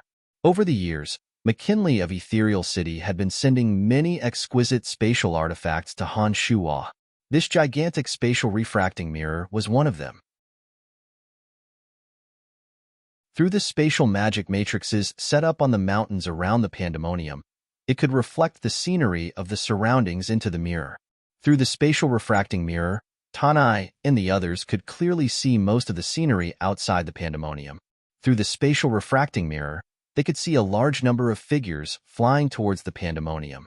Each and every one of them had ferocious gazes. They were led by a few famous generals under Salus. Most of them possessed late-stage high god strength. In the void, an enormous figure surrounded by lightning bolts was coldly looking down at the pandemonium. It was none other than Salus of the 5 sovereigns. Apart from the other 4 sovereigns, there was no other power in the fringe that could contend against him. Even if the pandemonium's marvelous array was ignored, Salus's experts alone would be able to take down the pandemonium. Other than the 5 elite zombies, who knew how powerful the pandemonium was, the others, including Rose and Romont, wore grave faces. They had no idea how long the pandemonium would last. "Don't worry, not even Salus will be able to break into the pandemonium," said the simple-minded Hanhua with a mischievous smile. He wasn't nervous in the slightest. He asked Hanmu smilingly, "Little Wood, how many demonic formations do you think the first batch will be able to break through?" Hanmu was wearing a lecherous look on his face. Through the spatial mirror, he was staring at those beautiful female subordinates of Salus. The corners of his mouth curled into a lewd smile. No one knew what kind of dirty thoughts were going through his mind. But when Hanhua asked, he replied impatiently, "Who cares? Without Salus, they won't be able to break in." Zovik, Rose, and the others were stunned. They could not understand why the 5 elite zombies were so confident. From their point of view, no matter how miraculous the pandemonium was, it shouldn't be able to withstand the ferocious attacks of more than 1,000 gods. If they managed to break through, Tanai's army would be doomed. Don't worry. If they really manage to break into the pandemonium, I will lead you out of the pandemonium. Salus cultivates the power of lightning and can't go several hundred meters underground to hunt you down. I really don't know what you're afraid of. Han too glanced at the nervous people and gave them a reassuring grumpily. These experts more or less knew some of the miraculous techniques of the 5 elite zombies. They felt much better after hearing Han Tu's assurance and kept quiet. The 5 elite zombies looked relaxed. They didn't seem nervous at all. Instead, they were constantly teasing each other as though they didn't care about their enemies at all. Under the influence of the 5 elite zombies, Rose, Zovik, and the others gradually calmed down. Perhaps it was because they heard Han Tu's assurance. They felt a lot more at ease. However, their gazes were still fixed on the spatial refracting mirror in front of them, paying close attention to the incoming enemies.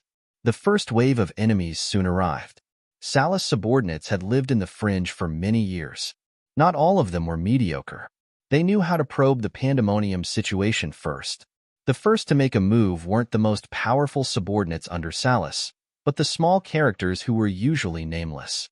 In uncertain situations, they were often used as cannon fodder to charge at the forefront. Back in Tanai, the reason why those foppish youths were willing to pay 500,000 black crystal coins each to follow Little Skull Han Hao and not Salus, one of the 5 sovereigns, was because they knew that if they followed Salus, they would be used as cannon fodder at crucial moments. There was a price to pay for everything. Those cannon fodder who hadn't been with Salus for very long and weren't particularly outstanding in strength knew their mission. Following their leader's orders, a dozen or so of them descended into Pandemonium Tanai without much hesitation. Thick, colorful miasma hovered above the pandemonium. Almost all of the miasma contained deadly poison. The cannon fodder had the awareness of being cannon fodder.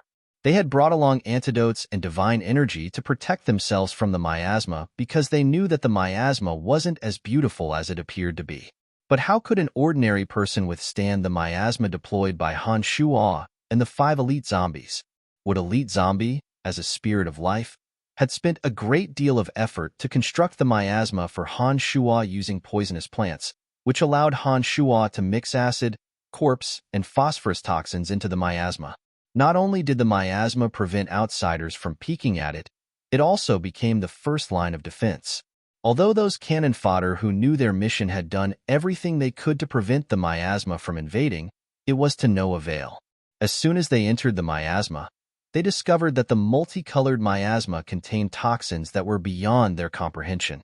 It was on a completely different level from the toxins they usually found deep in the mountains. The defensive antidotes and protective armors they had smeared on their bodies didn't seem to have any effect at all. Their bodies started to rot.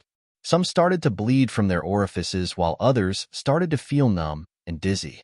They had lost all their strength in an instant.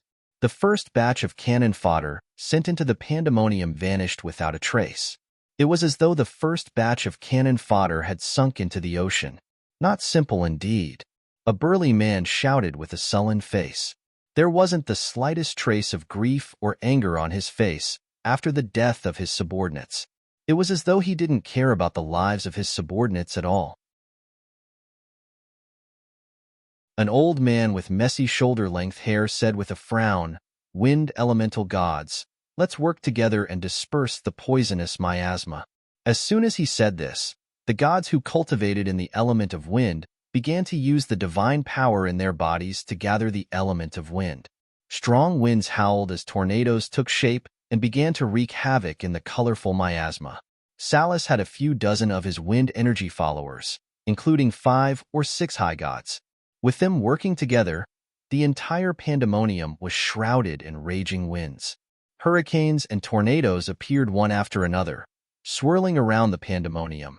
However, using some unknown method, the thick miasma that enveloped the pandemonium seemed to be attracted by a magnet. Although the miasma kept drifting in the air, it remained above the pandemonium. The hurricanes and tornadoes blew the miasma away. But as soon as the hurricanes disappeared, the miasma seemed to be attracted by something in the pandemonium and would gather above Tanai. It was as though water from a high place would naturally flow to a low place. Hee. My father spent 2 months meticulously collecting the miasma from different regions and used the universal restoration technique to gather the demonic miasma. It is not something that can be blown away by a mere breeze. Hanhua sneered proudly. We should teach them a lesson, don't you think so, little Wood? Said Hantu to Hanmu smilingly. Of course. It's time. Hanmu burst into laughter. No one knew what he had done, but the branches and leaves of the towering trees in the pandemonium suddenly shook violently. The toxic miasma that had gathered above the pandemonium was no longer concentrated in the sky above the pandemonium. Instead, it started to spread out uncontrollably. With the pandemonium as the center, the miasma spread in all directions. The hurricanes and tornadoes created by the gods of wind under Salus were unable to control the direction of the miasma. Instead, they sped up the miasma. Not good. Retreat, shouted the old man with disheveled hair. He hastily ordered his followers to retreat. However, the miasma spread rapidly under the influence of the wind energy. As soon as he finished speaking, many of Salus' followers were engulfed by the miasma.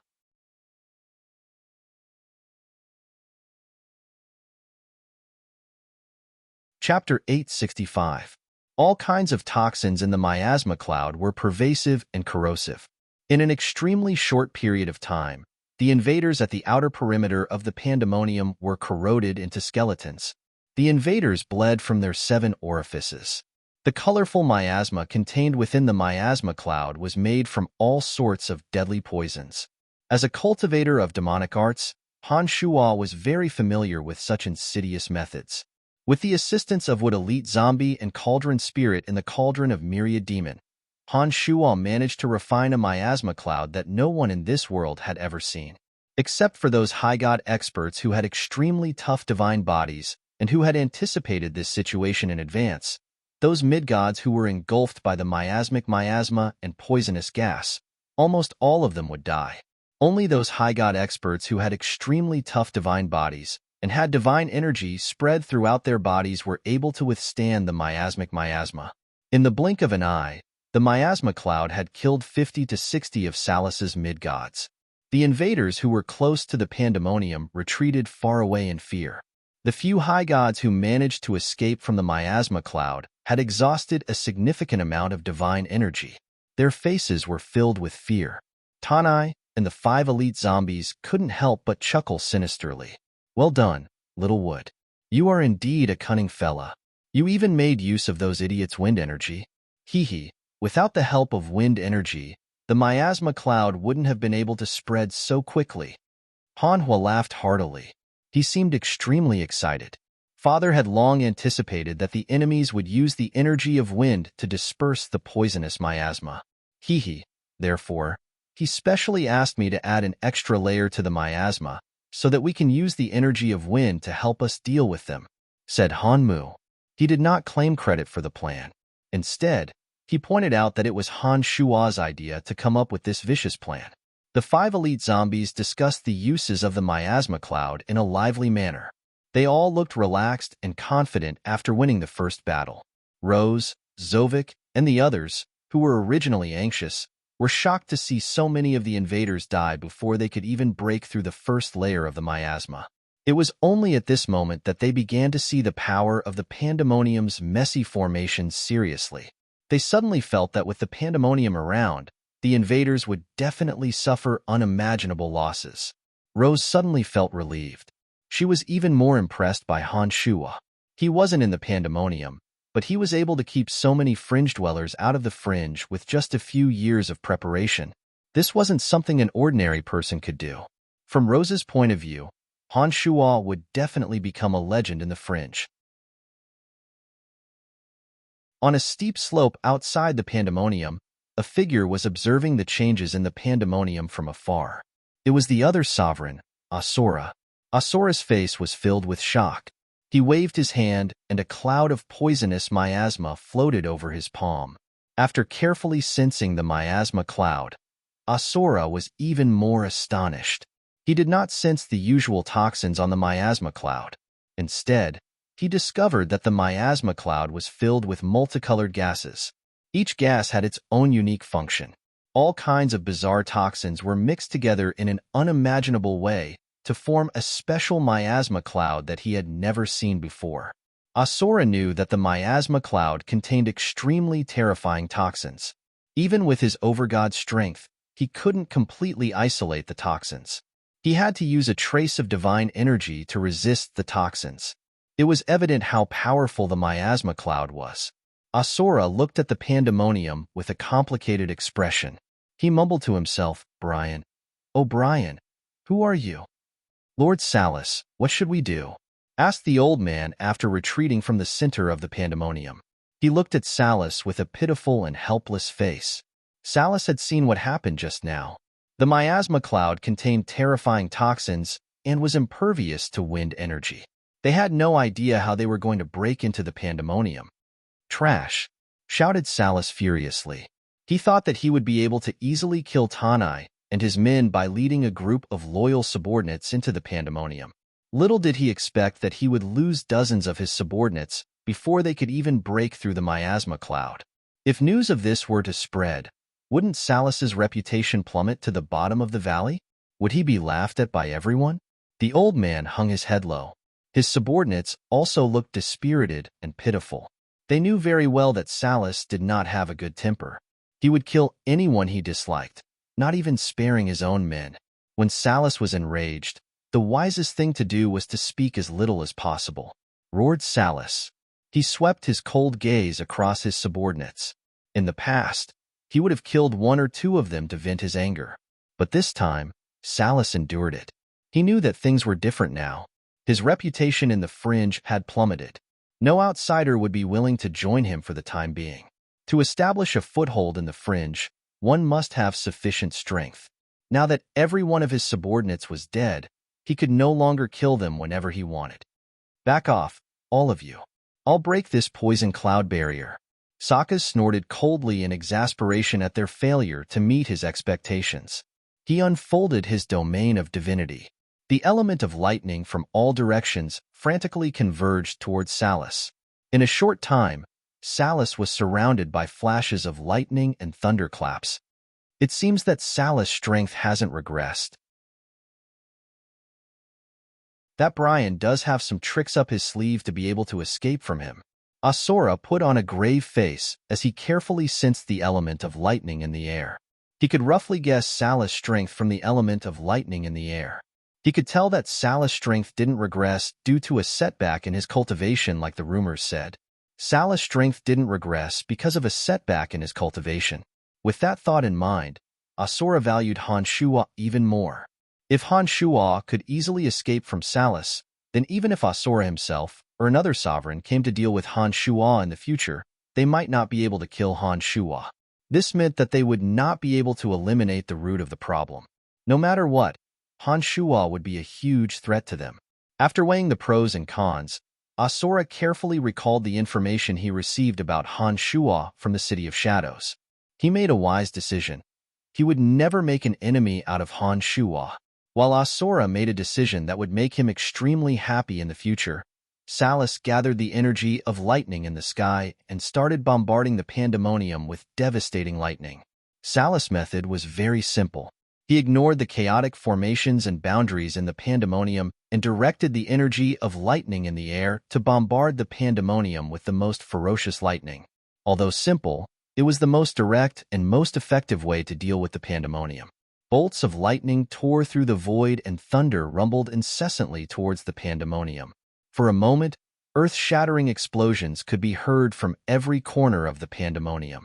If it wasn't for the poisonous miasma that shrouded the pandemonium, Salus wouldn't have acted so quickly.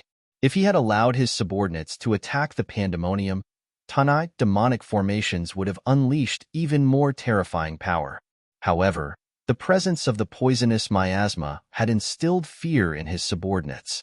They were powerless and did not dare to take another step forward. Therefore, they placed all their hopes on Salus. As such, Salus had no choice but to take action himself.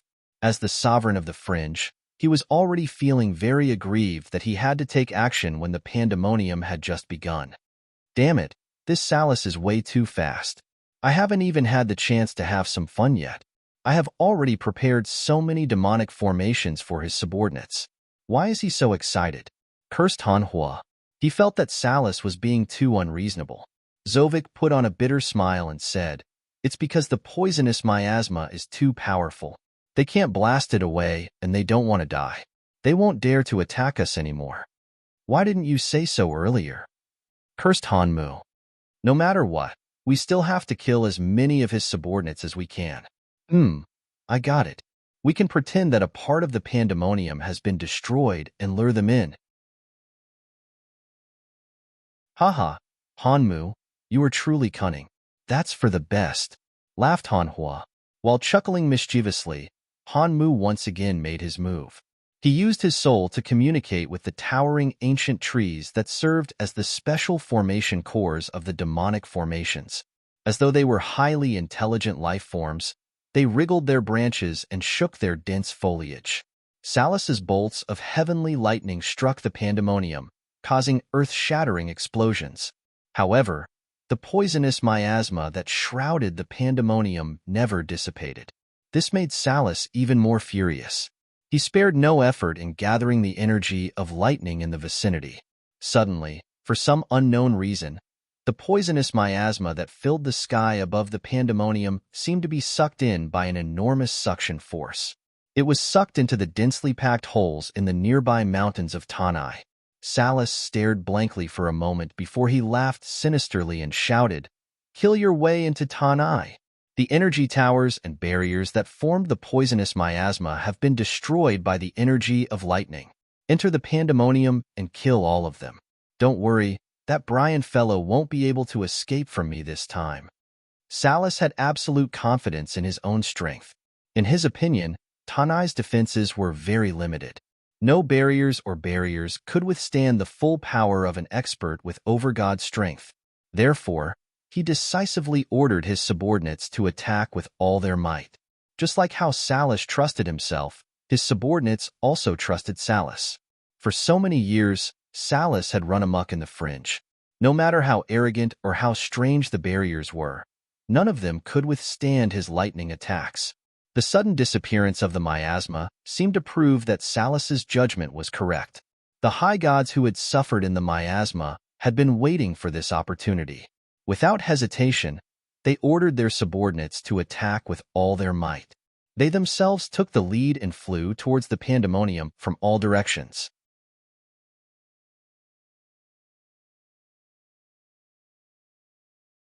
Chapter 866. Apart from the poisonous miasma that lingered in the air all year round, Tanai was also filled with all kinds of deadly demonic formations. Even if Salus were to venture deep into the pandemonium, he would not be able to come out in a short time. His subordinates would definitely die if they entered the pandemonium. Good. You've come at the right time. Han Mu let out a strange laugh. Haha, Salus is too confident in his own strength. Does he really think that there's no defense that can't be destroyed by him? Han too sneered as he stared at Salus, who had stopped attacking the spatial mirror. Salus, who had been gathering lightning energy to bombard the pandemonium, immediately stopped when he noticed that the miasma cloud that had enveloped the valley had disappeared. He looked down coldly at the buildings in the valley and ordered his subordinates to raise the pandemonium to the ground. With the disappearance of the miasma, the pandemonium seemed to be exposed before their eyes. Many tall black stone buildings stood tall in the deep valley. Towering trees grew all around the valley. The valley was decorated with lush greenery. It was a tranquil, and otherworldly place. From Salus's point of view, without the protection of the poisonous miasma cloud, the valley below was clearly exposed under the clear sky. There were also no complicated boundaries or energy towers everywhere. Therefore, even if the valley still had any defensive power, it should not be able to stop them. All signs pointed to the fact that the pandemonium had lost the protection of the miasma cloud. It was like a naked beauty that was at the mercy of anyone who wanted to take advantage of it. Another reason why Salus did not attack immediately was that he was wary of Han Shuo. The scene of Han Shuo undergoing his demonic tribulation on the Empyrean Peak had left a deep impression on him. Salas needed to conserve his energy to deal with Han Shuo, who might be hiding in Tanai.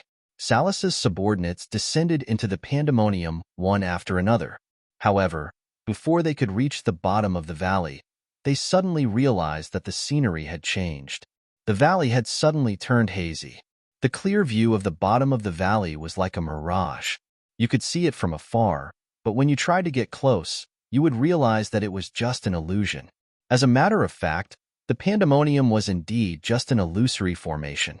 Those who didn't know the depths of the illusory formation would be able to see the entire valley from the outside.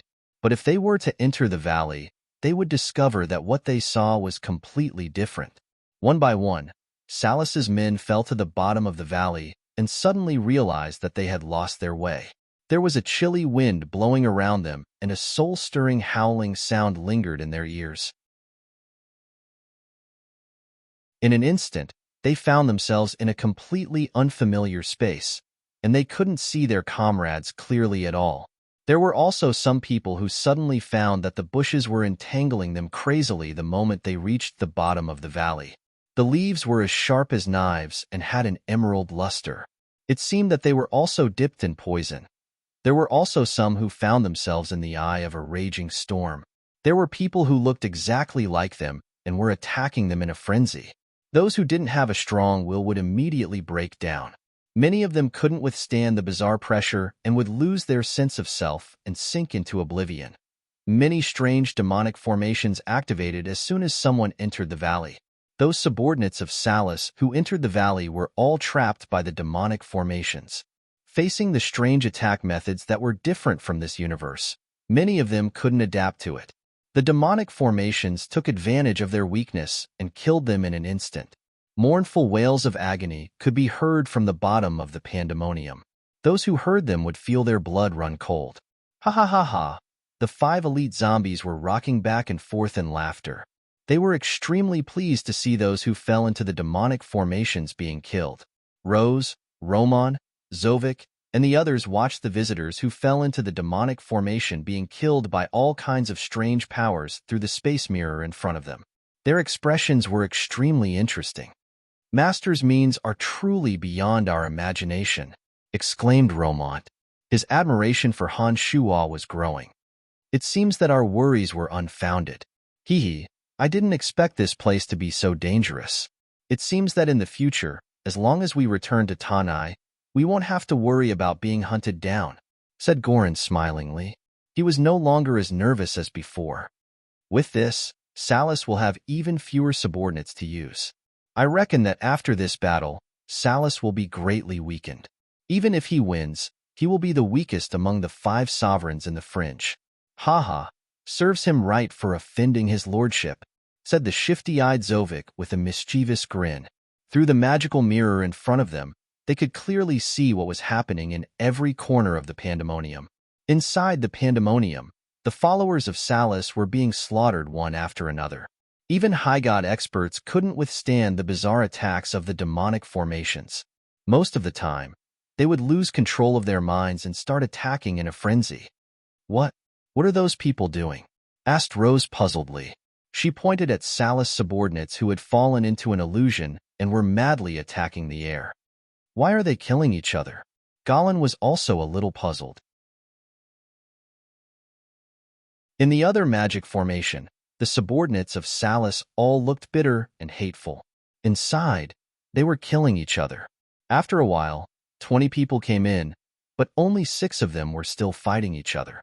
As they weren't in the demonic formation, they couldn't understand what those people were doing through the space mirror.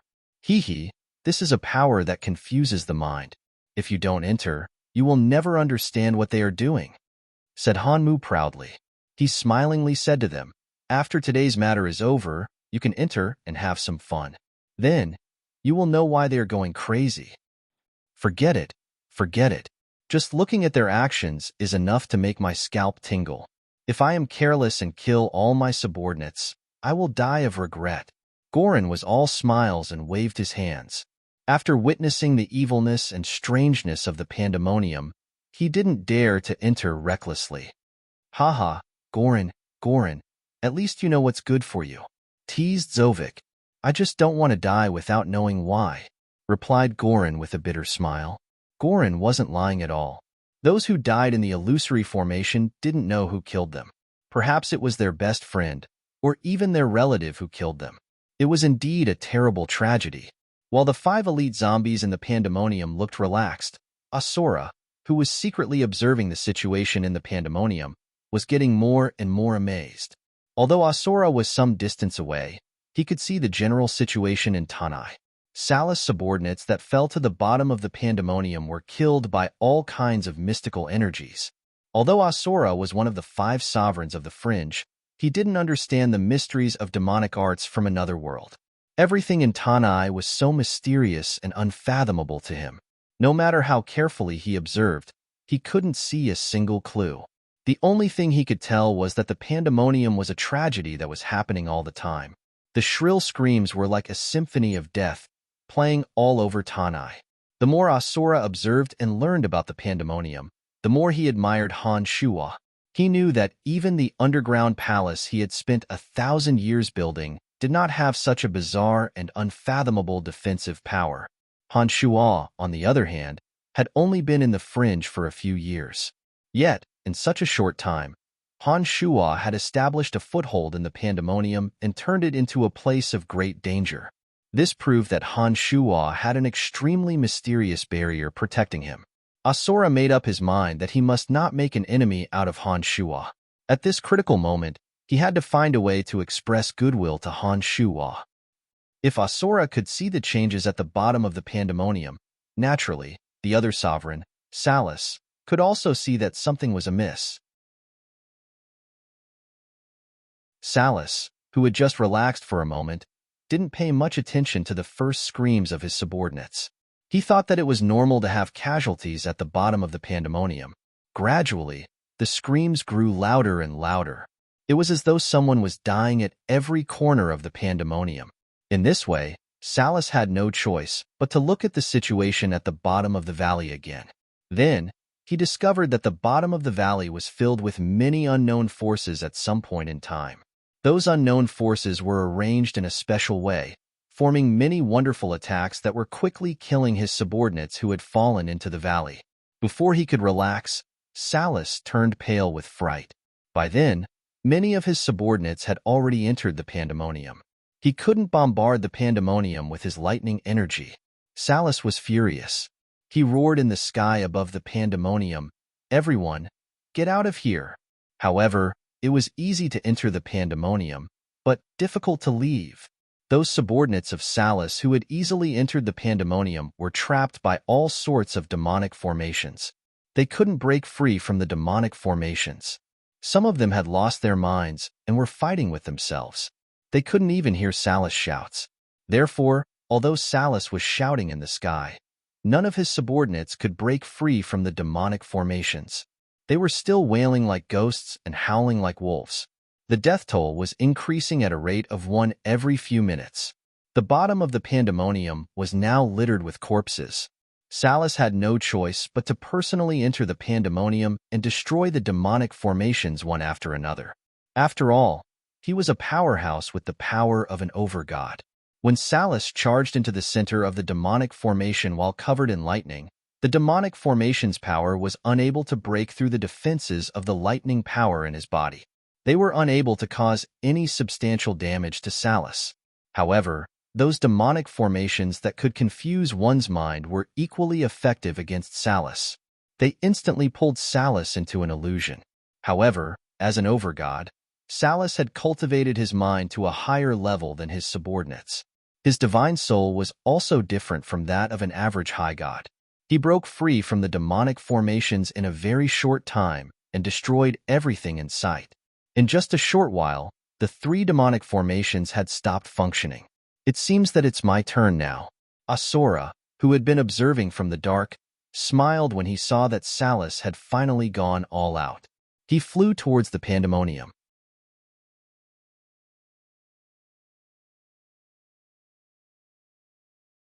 Chapter 867. As one of the overlords of the Fringe, Salus possessed formidable strength. Of all the demonic formations in the pandemonium, only a few could truly harm him. As soon as Salus entered the pandemonium, he managed to destroy 3 demonic formations with his formidable strength. However, it wasn't that easy for Salus to destroy the entire pandemonium. When he was trapped in a formation that was controlled by the 5 elite zombies and Han Shua using the 5 high god demon heads and cauldron spirit, he immediately felt that he could no longer use the element of lightning between heaven and earth as he pleased. The elemental energies in Tanai were much denser than those in other regions.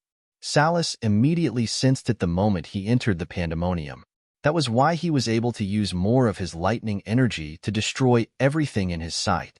When he sensed a wave of marvelous energy fluctuation and the 5 energies continuously roamed around him, dispersing all the element of lightning in the vicinity, Salus immediately knew that he was in trouble. Unable to use Tanai's lightning energy, Salus had no choice but to use the divine energy in his body to defend himself. He discovered that he was in a completely different dimension. Many attacks that he had never seen before were crashing against him like 1,000 tidal waves. In this isolated dimension, Salus couldn't sense the auras of his subordinates or see what was happening outside. He could only passively use the energy in his body to defend against the bombardment of the elemental energies, consuming the energy in his body to protect his divine body and divine soul from harm. Asura, who was about to attack Salus, suddenly discovered that Salus wasn't invincible in Tanai. Looking down from above, he discovered that Salus was suddenly sitting cross-legged in a region of blurred light. Salus had a grave expression on his face as though he was in trouble. Asura was shocked. He didn't expect that the pandemonium could make Salus feel like he was facing a formidable foe. Asura wasn't in a hurry to attack. He once again hid in the dark and carefully observed Tanai's situation. Salus has fallen into the spirit-draining formation. The Yuan energy in the pandemonium can be used to continuously deplete Salus's divine energy. The Yuan energy has drowned him, and he has to constantly use his divine energy to defend himself, shouted Hanmu coldly. More than half of Salus's subordinates will die before he can break free. Those who dare to cause trouble in the pandemonium will have to pay the price in blood, said Han Hua. Han Jin softly sighed and said to Rose and the others, let's get ready. It seems that we really need to evacuate Tanai. Sai, I wonder how Father is doing. Why hasn't he returned yet? Isn't Salus trapped? Why do we have to leave? Asked Rose, puzzled. Yeah. Look at Salus's solemn face. He seems very cautious. We might be able to trap him forever, said Roman to Han Jin. If the pandemonium had existed for hundreds or even thousands of years, Salus wouldn't be able to break free once he's trapped. Unfortunately, the pandemonium has only been built for 2 years. The Yuan energy accumulated in the pandemonium is too little. The formation is using the Yuan energy accumulated in the pandemonium to deplete the divine energy in Salus's body. Unfortunately, the Yuan energy accumulated in the past 2 years is too little. It can only trap Salus for half an hour at most, sighed Han Jin helplessly. There's no other way. Salus has the strength of an overgod. After half an hour, the Yuan energy in Tanai's body will be completely depleted. Many of the formations won't be able to sustain them. As long as there's life, there's hope. We have no choice but to retreat. We can only wait for Father to return before we can take our revenge. Han Tu turned to Gorin and said, tell those people that I will open a tunnel 100 meters underground. We will use that opportunity to leave the pandemonium. After listening to Han Jin and Han Tu's explanation, Romont, Rose, and the others no longer said anything. As those who were directly involved in setting up the demonic formations, the 5 elite zombies knew the functions of the demonic formations inside out. Since they said that it was time to retreat, Rose knew that the situation was dire. All right, I'll give the order right away, replied Gorin in a deep voice. He then hastily left the central hub. Sigh, it's been months. Why haven't I heard any news from Father? Han Shui sighed. He thought that if Han Shual were here, he would be able to tap into the Yuan energy in the pandemonium and the energy of the thousands of demon generals in Cauldron Spirit's body. Even if Salus fell into the formation, he wouldn't be able to escape. Father will come back for sure. Humph. The next time Father comes back, it will be the death of Salus and the others, said Han Hao through gnashed teeth.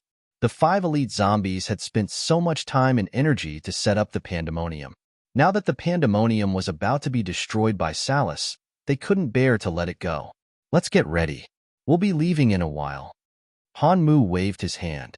Suddenly, he closed his eyes and sensed for a moment. Then, he shouted, "Leave immediately. There's still a very powerful life force in the dark. That guy is no weaker than Salus." Upon hearing those words, not only Rose, Romont, and the others, but even the 5 elite zombies turned pale.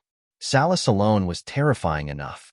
If another sovereign were to join the fray, they would be in an even more dire situation. Rumors about Salus had been circulating non-stop. It was said that Salus had personally gone to Sovereign Wasis and Sovereign Logue and reached an agreement with them. From what Rose and the others could tell, it wasn't entirely impossible. Therefore, when they recalled what Hanmu had said, it was only natural that the person hiding in the dark was one of the 2 sovereigns. Retreat immediately. Otherwise, we will suffer great losses. Han-Tu decisively shouted. A deep passageway had already opened up beneath his feet. It seemed like he was preparing to leave with his men. "Wait!" shouted Hanmu. Hanmu bunched his brows and waved his hand to stop the crowd. He closed his eyes again and sensed for a moment. After a while, Hanmu opened his eyes and said, "It's Asura." He had projected his soul energy into the valley to see if my father is there. I got in touch with him. Asura said that he will assist us in dealing with Salus. Do you think this person is trustworthy? As a cultivator of the Edict of Life, Hanmu had a miraculous connection with all life forms of Pandemonium Tanai. His soul of life was not the same as that of an average person. Therefore, he was able to sense Asura's soul and communicate with him through soul messages. While the 5 elite zombies, Rose, and the others were hesitating, Asura was just as shocked. When he received the soul message, Asura thought that Han Shuo was really at the Pandemonium because the fluctuation of his soul energy into the Pandemonium was very subtle. Only experts of his level would be able to detect it. But when Hanmu asked, "Who are you?" Asura immediately realized that it wasn't Han Shuo who detected his divine soul energy. He had met Han Shuo once and could sense that Han Shuo's soul was more sinister and dark, unlike Hanmu's, which was full of life and vitality. After learning of Hanmu's identity through soul communication and stating the purpose of his visit, Asura couldn't help but think that the Pandemonium was filled with crouching tigers and hidden dragons. He did not expect that there would be an expert who was adept in soul sensing. This made him even more determined to help the Pandemonium. "Asura?" Zovik bunched his brows and said, "Your lordship has met him in the Omphalos at the heart of the fringe. Asura even ceded one of his sovereign shops to your lordship. Asura seems to be trying his best to build a good relationship with us. As the other sovereign of the fringe, if he is willing to help us deal with Salus, we won't have to leave in such a hurry." "But is this person trustworthy?" asked Hanmu. "What's Asura's reputation in the fringe?" This person is rather low-key. Compared to the other 4 sovereigns, Asura is one of the more approachable ones. Perhaps Asura is really sincere," said Zovik. After all, he wasn't the leader of the party and he didn't dare to make decisions for them. "We can't take this risk. Let's leave," said Hanjin after a moment of hesitation. After a short pause, Hanjin said, "Little Wood, tell Asura that we will temporarily retreat. If he is willing to help us, tell him to stop Salus from destroying the Pandemonium." "I understand." Hanmu closed his eyes and communicated with Asura again. 10 seconds later, Hanmu opened his eyes and said, "Asura has agreed. Let's go." The party was puzzled. They didn't understand why Asura would help them so much at a time like this. But knowing that time was of the essence, they didn't talk about it. They all entered the tunnel that Han-Tu had opened and headed deeper into the earth. In a mountain range thousands of miles away from the Empyrean Peak, there was a patch of dried mud. For the past few months, the mud here had been emitting a foul stench. Humans and beasts would fall into the mud if they weren't careful. But now, this patch of mud seemed to have been dried up by fire. In the cold night, a strange creaking sound suddenly came from the ground. After a while, A hand penetrated through the cracked mud and emerged from the ground. Kacha! With a loud sound, the entire silt field seemed to have been lifted up by someone, and dust filled the sky. A majestic figure emerged from the dust. His eyes were cold and sinister, but the corners of his mouth were curved into a gentle smile. He had a devilish demeanor. Han Shuo raised his head and looked at the night sky. He mumbled to himself, "Although my realm isn't stable and I haven't fully grasped the new energy, it should be enough to deal with Salus." As soon as he finished those words, Han Shuo soared into the sky and flew towards the Empyrean Peak at a speed that surpassed the limits of his physical body. He covered the distance of 1,000 miles in an instant, but when he stood on the Empyrean Peak, he discovered that it was empty. There was not a single trace of life. After pondering for a moment, Han Shuo's expression changed. He suddenly thought of another possibility. He hastily rushed towards the pandemonium.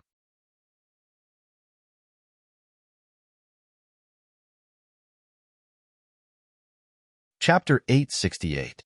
Han Shuo knew that Salus would search for him at all costs. As the pandemonium was a special place, there was no way it could escape Salus' eyes and ears. It was only a matter of time before Salus found the pandemonium. Han Shuo knew very well how powerful Salus and the pandemonium were. He knew that the pandemonium might be able to stop Salus for a while, but there was no way they could kill Salus. If that happened, the lives of the 5 elite zombies, Rose, and the others in the pandemonium would be in grave danger. Therefore, Han Shuo had to rush to the pandemonium and stop Salus from attacking the pandemonium. However, Han Shuo had somewhat underestimated the intelligence of his 5 sons. He also did not expect that Tanai would have Asura, who was always trying to curry favor with him. While Han Shuo was rushing towards the pandemonium was still in a hellish state. Salus' subordinates were killed one after another inside the demonic formations. Their corpses were strewn all over the place. There was a circular platform at the center of the pandemonium with the pattern of the cauldron of myriad demon. The lifelike cauldron of myriad demon glowed with a mystical luster. The souls of those killed by Salus and Tanai transformed into wisps of light smoke that drifted into the cauldron of myriad demon. Cauldron Spirit had planned to use the terrifying destructive power of the pandemonium to collect the souls of those who entered the pandemonium. Even if Han Shuo wasn't in the pandemonium, he could still use the formation at the center of the platform to collect the souls of those who died. That way, he would be able to collect the souls of those who died when he returned to the pandemonium. Salus of Tanai was still wearing a grave expression as he dealt with the corrosion of the elements in the pandemonium. He was constantly depleting the divine energy in his body. As the yuan qi of the various formations in the pandemonium was continuously gathering around Salus, the power of some of the smaller formations around the pandemonium began to weaken. The pressure on Salus' subordinates that were still alive was greatly reduced, and they managed to escape. Underground. In the underground tunnel that Earth Elite Zombie had dug several hundred meters deep into the ground, Gerald and his subordinates had long since left. Only Han Mu, Han Hua, Rose, Roman, and the others remained underground. "It's about time. Shouldn't we leave too?" asked Romont. Han Mu, Han Hua, and Rose were somewhat reluctant to leave. They had grown attached to the pandemonium. This was especially true for Han Mu, Han Hua, and the others who had personally helped to set up the Grand Defensive Formation. They considered the pandemonium to be their home. The thought of their home being destroyed by Salus made their hearts ache. Maybe Asura will really stop Salus. "Don't worry too much, we should be fine," comforted Zovik. That was all he could say at the moment. "That's right. Forget it. Let's go." Even Han too started to get sentimental. "At worst, we'll just spend another 2 years rebuilding the pandemonium. What's the big deal? Let's go." "I hope Asura can help us stay here," said Han Jin as he gestured to Rose, Zovik, and the others to enter the pandemonium. There was nothing more to say at this point. The party no longer hesitated and entered the underground tunnel. 10 minutes later, Salus heaved a long sigh of relief. He could no longer feel the strange energy invading his body. He felt lucky to have survived a disaster. Salus didn't know that the elemental energies in the pandemonium could only last for a short period of time. He had just used up a lot of his divine energy. At the rate he was going, it wouldn't take more than 5 days before he ran out of divine energy. When that happened, only death awaited him. For some time, Salus was truly afraid of the mysterious pandemonium. He grew more and more apprehensive of it. Salus straightened his back and looked around. He noticed that most of the demonic formations in Tanai's pandemonium had stopped functioning. However, the ground was littered with corpses. They were all his subordinates. He had brought nearly 1,000 of his subordinates with him when he came to the pandemonium, but now only about 300 of them were still alive. Of the remaining 300 people, many of them were injured. Most of them were panting heavily, looking exhausted and powerless. Salus had run amok in the fringe for many years, but he had never been in such a sorry state. He had not even seen Han Shua's shadow yet. He had lost more than half of his subordinates. It was not hard to imagine how frustrated he was. A few months ago, the Empyrean Peak had lost many of his subordinates. Today, they had suffered yet another heavy loss. From now on, Salus would have to face the dilemma of having no subordinates at his disposal. To an overlord like him, there was nothing more miserable than this. Search the area. Kill every single one of Tanai's subordinates. Don't leave a single one alive, ordered Salus with a dark face. He regarded Han Shua as his greatest enemy. He was determined to kill Han Shua. Those who were lucky enough to survive dragged their weary bodies and wandered around the pandemonium in fear, trying to find an enemy that Salus could vent his anger on. A strange valley had killed more than half of their people in just half a day. Until now, not a single person had been seen. This scene deeply shocked them and made them feel fear from the bottom of their hearts. The 5 elite zombies, Rose, and the others had long since retreated. No matter how hard they tried, they could not find any trace of them. The anxious Salus subordinates hung their heads dejectedly after searching for half an hour without finding anything. "My lord, there's no one. It's all empty. There's nothing here." "My lord, what do we do? There's no one here." Salus was about to explode from anger. He had gone through so many hardships to get here. He had paid such a heavy price and sacrificed so many of his men, but in the end, he had found nothing. If word of this got out, Salus's reputation would suffer a fatal blow. He would never be able to raise his head in the fringe again. It's all ruined. If you can't find him, then destroy this place. Now that things had come to this, Salus did not know how to face this sullen matter. By now, Salus's subordinates were looking at him with flickering eyes. They began to feel that the sovereign they had always trusted wasn't as powerful and terrifying as they had imagined. Most importantly, he couldn't provide them with any useful help. He even gave the wrong orders, causing their comrades to die one after another. "Destroy everything," roared Salus fiercely. He seemed to have sensed what his subordinates were thinking. After all, Salus's influence was still there. His subordinates were startled and hastily tried to destroy the pandemonium. "Salus, long time no see." It was at this moment that Asura slowly walked out from the darkness with a warm smile on his face. Salus's face jolted and he coldly said, "Asura, what are you doing here?" "I've been asked to discuss something with you," said Asura smilingly. "The owner of this place spent a great deal of effort to build this place. I hope you can preserve it and not destroy it." Salus stared blankly for a moment before he shouted angrily, "Asura, are you out of your mind? This is Brian's territory. He will only destroy the existing order in the fringe. Why are you defending him? Asura, the 5 sovereigns have ruled the fringe for many years. Do you want to cede your territory to them?" Asura shook his head smilingly and said, "Of course not, but it seems to me that Brian isn't interested in us at all. Haha, you are the only one with bad luck. Not only did you fail to establish your dominance, you even got yourself into trouble." Salus was in a bad mood. He immediately shouted at Asura, "Asura, what do you mean by that? Are you going to defend that outsider?" "Not really. If you can kill Brian first, I don't mind if you destroy this place. But before Brian dies, I have promised someone to look after this place for him." "Haha, I hope you can do me a favor," said Asura. His smile was devoid of anger, but his words were sharp. "Short-sighted," shouted Salus angrily. "Fine, let's see if you can stop me today." Salus was ready to attack as he spoke. Asura chuckled and said, "Salus, oh Salus, it is unwise for you to fight me now. You have exhausted too much of your divine energy in Tanai Pandemonium. Your subordinates won't be able to help you in a real fight. Why don't you reconsider?" "Cut the crap. I will destroy this place today. No one can stop me," shouted Salus as he glared at Asura.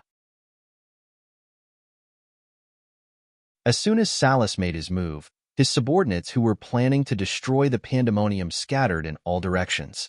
The shockwaves from the battle between the two overgods were too great. Once an intense battle broke out, all living beings in the vicinity would be affected. His subordinates were already exhausted from the Pandemonium, and many of them were injured.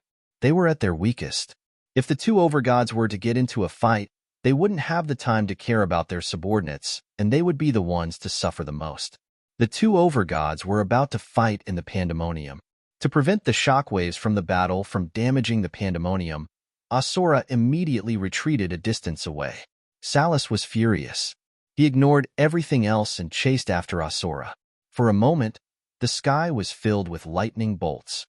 Asura landed on the ground and used the earth to congeal into two gigantic beasts that intercepted the lightning bolts.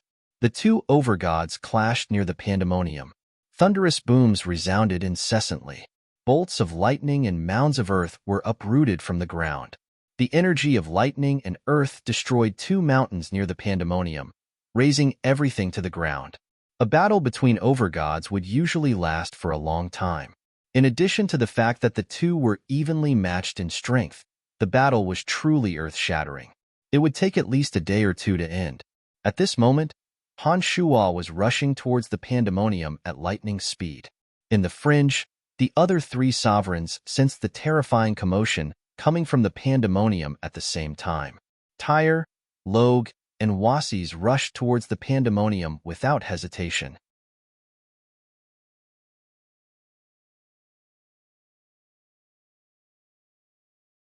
Chapter 869.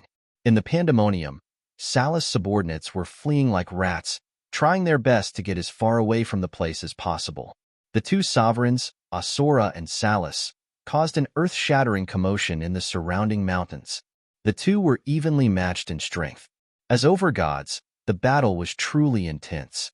It was not something that would end in a short amount of time. The terrifying elemental undulations were sensed by many experts in the vicinity. Some of the fringe dwellers who were clueless about what was going on started flocking towards the Pandemonium. They wanted to know what was going on in the Pandemonium. The tremors of the earth penetrated deep into the ground. Han Tu, who was using his innate ability to tear the earth apart and bring Galan and his subordinates away, frowned and immediately understood what was happening. Han Tu and his subordinates left as soon as the battle between Asura and Salus began. By now, they were in a plain 100 miles away from the Pandemonium. "I think we don't have to be in such a hurry to escape," Han Tu said to Gerald. "Tell your subordinates to stay here. I will go back and take a look. Don't worry, I don't think Salus has the time to deal with us." "What's going on?" asked Gerald, puzzled. Although he was stronger than Han Tu, he did not have the ability to sense the earth like Han Tuesday. Therefore, he could not understand what the tremors meant. "Salus and Asura are fighting. With Asura's help, Salus won't be able to wreak havoc in the Pandemonium Tanai," said Han Tu smilingly before he returned to the Pandemonium. After a short while, Han Tu ran into Han Mu, Han Hua, and Rose. He immediately told them what he sensed and believed that Salus and Asura were engaged in an earth-shattering battle. As they were deep underground, Han Mu could not sense Asura's soul undulations and had no idea what was going on in the Pandemonium. Upon hearing Han Tu's words, Han Mu and the others were overjoyed. They asked simultaneously, "Really?" Han Tu nodded affirmatively and smilingly said, "I can sense that only an expert of Asura's level can cause such a powerful earthquake. It seems that Asura is really helping us. Then why are we in such a hurry to leave? Let's go back and see what's going on. Who knows when Father will arrive?" Han Hua laughed heartily before he turned around and flew towards the pandemonium. The commotion caused by the pandemonium was so great that all the experts in the surrounding regions who had reached a certain level of strength could more or less sense it. Other than those who could sense it, only a few experts who were further away from the fringe could sense it. The peerless experts who sensed the battle between the overgods and the pandemonium through the elemental energies immediately put down everything they were doing and rushed to the pandemonium. At the mouth of a volcano, the calm little skull Han Hao was lying in ambush, preparing to attack a force. Ever since he subdued Polo, the power Han Hao wielded had increased tremendously. Unknowingly, the power little skull Han Hao wielded had far exceeded that of an average force. Although the fringe was vast, there were only a handful of people who were more powerful than Han Hao. What do we do? Polo, who was crouching beside Han Hao, asked in a low voice. In front of them were experts under Sovereign Logue's command. Their leader was a late-stage high god expert who cultivated in the energy of light. This group of experts seemed to have gotten used to not being provoked by anyone in the fringe. They wore relaxed expressions and did not put on much of a vigilance. Logue was infamous for his viciousness and treachery in the land of chaos. He was even more troublesome than the violent Salus. Generally speaking, his subordinates could do as they pleased in the land of chaos. No one would dare to lay their hands on them. Polo had been a god hunter in the fringe for many years, but he had never once thought of attacking Logue's subordinates. But now, Han Hao had just taken over Logue's subordinates, and he was about to make a big move. "Kill!" shouted Han Hao without hesitation. Polo made up his mind, raised his head, and waved his hand. The god hunters who received the order flew down from the mouth of the volcano and surrounded Logue's subordinates. Without uttering a word, they started killing them. "Let's join hands and get rid of that man. Once he's dead, things will be much easier," said Han Hao as he pointed at the arrogant high god of light. "Understood." Polo nodded. Polo was now following Han Hao's lead. He knew that it was better to cut the crap. Polo and Han Hao finally charged out. They paid no heed to that high god of light's threat and did not give him any chance to speak. They attacked with all their might and killed the high god of light in half an hour. His subordinates were also surrounded and devoured by the god hunters. While the god hunters were happily killing and plundering, Han Hao raised his head and looked at the sky. Suddenly, he sensed that something was amiss. He bunched his brows and muttered to himself for a moment. His eyes glowed with evil radiance, and he coldly shouted, "I will give you 10 minutes. After 10 minutes, all of you will come with me." 10 minutes isn't enough for my subordinates to devour all of their energy. Polo stared blankly. "I'll give you 10 minutes. Han Hao shouted. He seemed rather impatient. Polo had known Han Hao for a long time, but he had never seen Han Hao so impatient. He knew that something must have happened. Without saying another word, he ordered his subordinates to hurry up. 10 minutes later, Han Hao flew towards the pandemonium without saying a word. Polo and his subordinates followed closely behind him. The battle between Pandemonium and Tanai was still going on. The battle between Asura and Salus had affected too many factors. Even they did not know how many sovereigns would be rushing towards the Pandemonium. They were all fighting with all their might, hoping to suppress their opponent. At this point, Asura's goal was no longer just to protect the Pandemonium for Han Shuhua. Although the 5 sovereigns of the Fringe possessed almost equal strength, some would speculate about who was stronger. In many people's minds, Tyre was the strongest of the 5 sovereigns. The other 4 sovereigns were almost equal in strength. It was precisely because of this understanding that the super experts from the 12 dominions who came to the fringes would usually choose to submit to Tyre first. This caused Tyre's power to grow stronger and stronger. Whether it was Asura, Logue, Salus, or Wasis, they were all secretly fighting for fame. If Asura could prove that he could defeat Salus, it would mean that he was stronger than Salus, Logue, and Wasis. Asura's strength would then be considered to be on par with Tyre. This kind of reputation would bring him many benefits. In the future, many experts from the 12 dominions would choose to be his subordinates. Now was the perfect opportunity. Salus had used up a lot of soul energy in his battle with Han Shuhua a few months ago. He had also used up a lot of divine energy in the pandemonium. This was a once-in-a-lifetime opportunity to defeat Salus. How could Asura not grab hold of such an opportunity? Salus was hot-tempered and impulsive. From his point of view, Asura's action was no different from adding fuel to the fire. If it were a sovereign like Log, he wouldn't choose to fight Asura today because it would be disadvantageous to him. But Salus didn't care about that. In his opinion, anyone who offended him must be avenged immediately. He would not allow anyone to get away scot-free. The battle between Asura and Han Shuo was like a bolt from the blue. How could it be calmed down? As the battle between Asura and Han Shuo caused an earth-shattering commotion, many forces in the vicinity of the pandemonium hurried over. They didn't dare to approach the area where the two overgods were fighting. They only observed the battle from afar and observed the changes in the elements and the interweaving of lightning. Battles between overgods rarely happened. It was very difficult for outsiders to witness them. For those high gods who wished to advance further, this was a once-in-a-lifetime opportunity. That was because they might be able to comprehend some of the true essence and usage of power through a battle between overgods. This would help them understand the mysteries of the overgod realm. There wasn't a late-stage high god who didn't want to break through the most difficult hurdle on the path of cultivation. Breaking through to the overgod realm meant that one would have the right to speak to anyone. It meant that one would have more power, more influence, and more subordinates. It was an irresistible temptation. Gods from all over the fringe had gathered at the pandemonium to witness the earth-shattering battle between the two overgods with all kinds of motives. Some of the more daring wind elementals learned about the pandemonium and Tanai's corpses. Those wind elementals quickly spread the news. The gods who came to the pandemonium soon learned of the situation and started gossiping among themselves. The pandemonium was littered with corpses, but they were all Salus's subordinates. Not a single corpse belonged to the pandemonium. What did this mean? Those who came with ulterior motives were suddenly filled with curiosity about the pandemonium. They reminded themselves not to provoke the people of the pandemonium before the situation was clear. Another day passed. The battle grew more and more intense.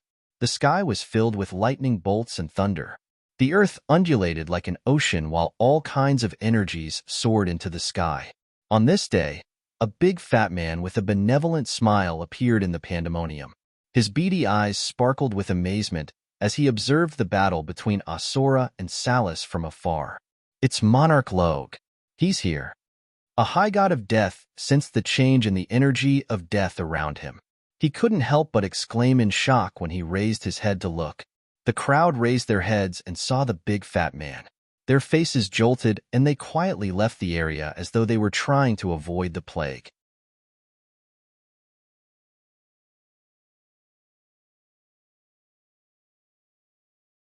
Chapter 870. Rog's arrival caused many people to be alarmed. One by one, they distanced themselves from him, afraid that their careless actions would anger Rog, who changed his attitude faster than flipping a page. As an overgod, as soon as Log arrived, the two overgods who were fighting immediately sensed his presence. Salus and Asura were startled. They moved cautiously, fearing that they would be ambushed by the cunning Log. Wazer arrived within half a day after Log. His arrival caused a chilly wind to blow across the pandemonium and the surrounding temperature to plummet. The appearance of the two sovereigns, Log and Wasis, caused the smaller forces in the vicinity to move far away, fearing that they would be caught in the crossfire. They hid in the valleys and the crevices of the cliffs to observe the situation. They carefully sensed the intense elemental undulations coming from afar. Haha, I didn't expect that Salus and Asura would fight over an insignificant character. It seems that the fringe has been peaceful for too long. Everyone is looking for something to do, said Log smilingly as he looked at the battle between Salus and Asura. Varus wore a cold face. His piercing eyes stared at Log and said indifferently, Asura doesn't see the bigger picture. He actually helped a troublemaker who popped out of nowhere. Log looked at Wasis smilingly and said, in my opinion, helping that youngster is just an excuse. Asura's real motive is to use Salus to establish his dominance. Wasis let out a cold groan and said disdainfully, Asura has a good plan. But if he really defeats Salus, won't you seize the opportunity to fight him? Logue was stunned. He shook his head and replied, I don't have the time to do that. If you're interested, you can come at me. If you don't have the time, why did you come all the way here? Wasi smirked and said, I am going to make a move and you are going to watch from the sidelines. You are going to attack me when I am injured from my battle with Asura? Logue, that's a good plan. Ah, Wazer, you are too paranoid. Logue shook his head and sighed. He looked as if he had been wronged. Wazer snorted and did not say anything else. The 5 sovereigns of the Fringe were familiar with each other. They had a general understanding of each other's strength and style of doing things. Logue was one of those treacherous and vicious people who put on a friendly face but would strike at the most opportune moment without hesitation. If Logue did not come today, Wasis might have attacked the winner between Salus and Asura. But now that Logue was here, Wasis dared not act rashly. He was afraid that he would become Logue's target. While Logue and Wasis were conversing, the battle between Salus and Asura was still going on. Originally, Salus and Asura were equally matched in strength.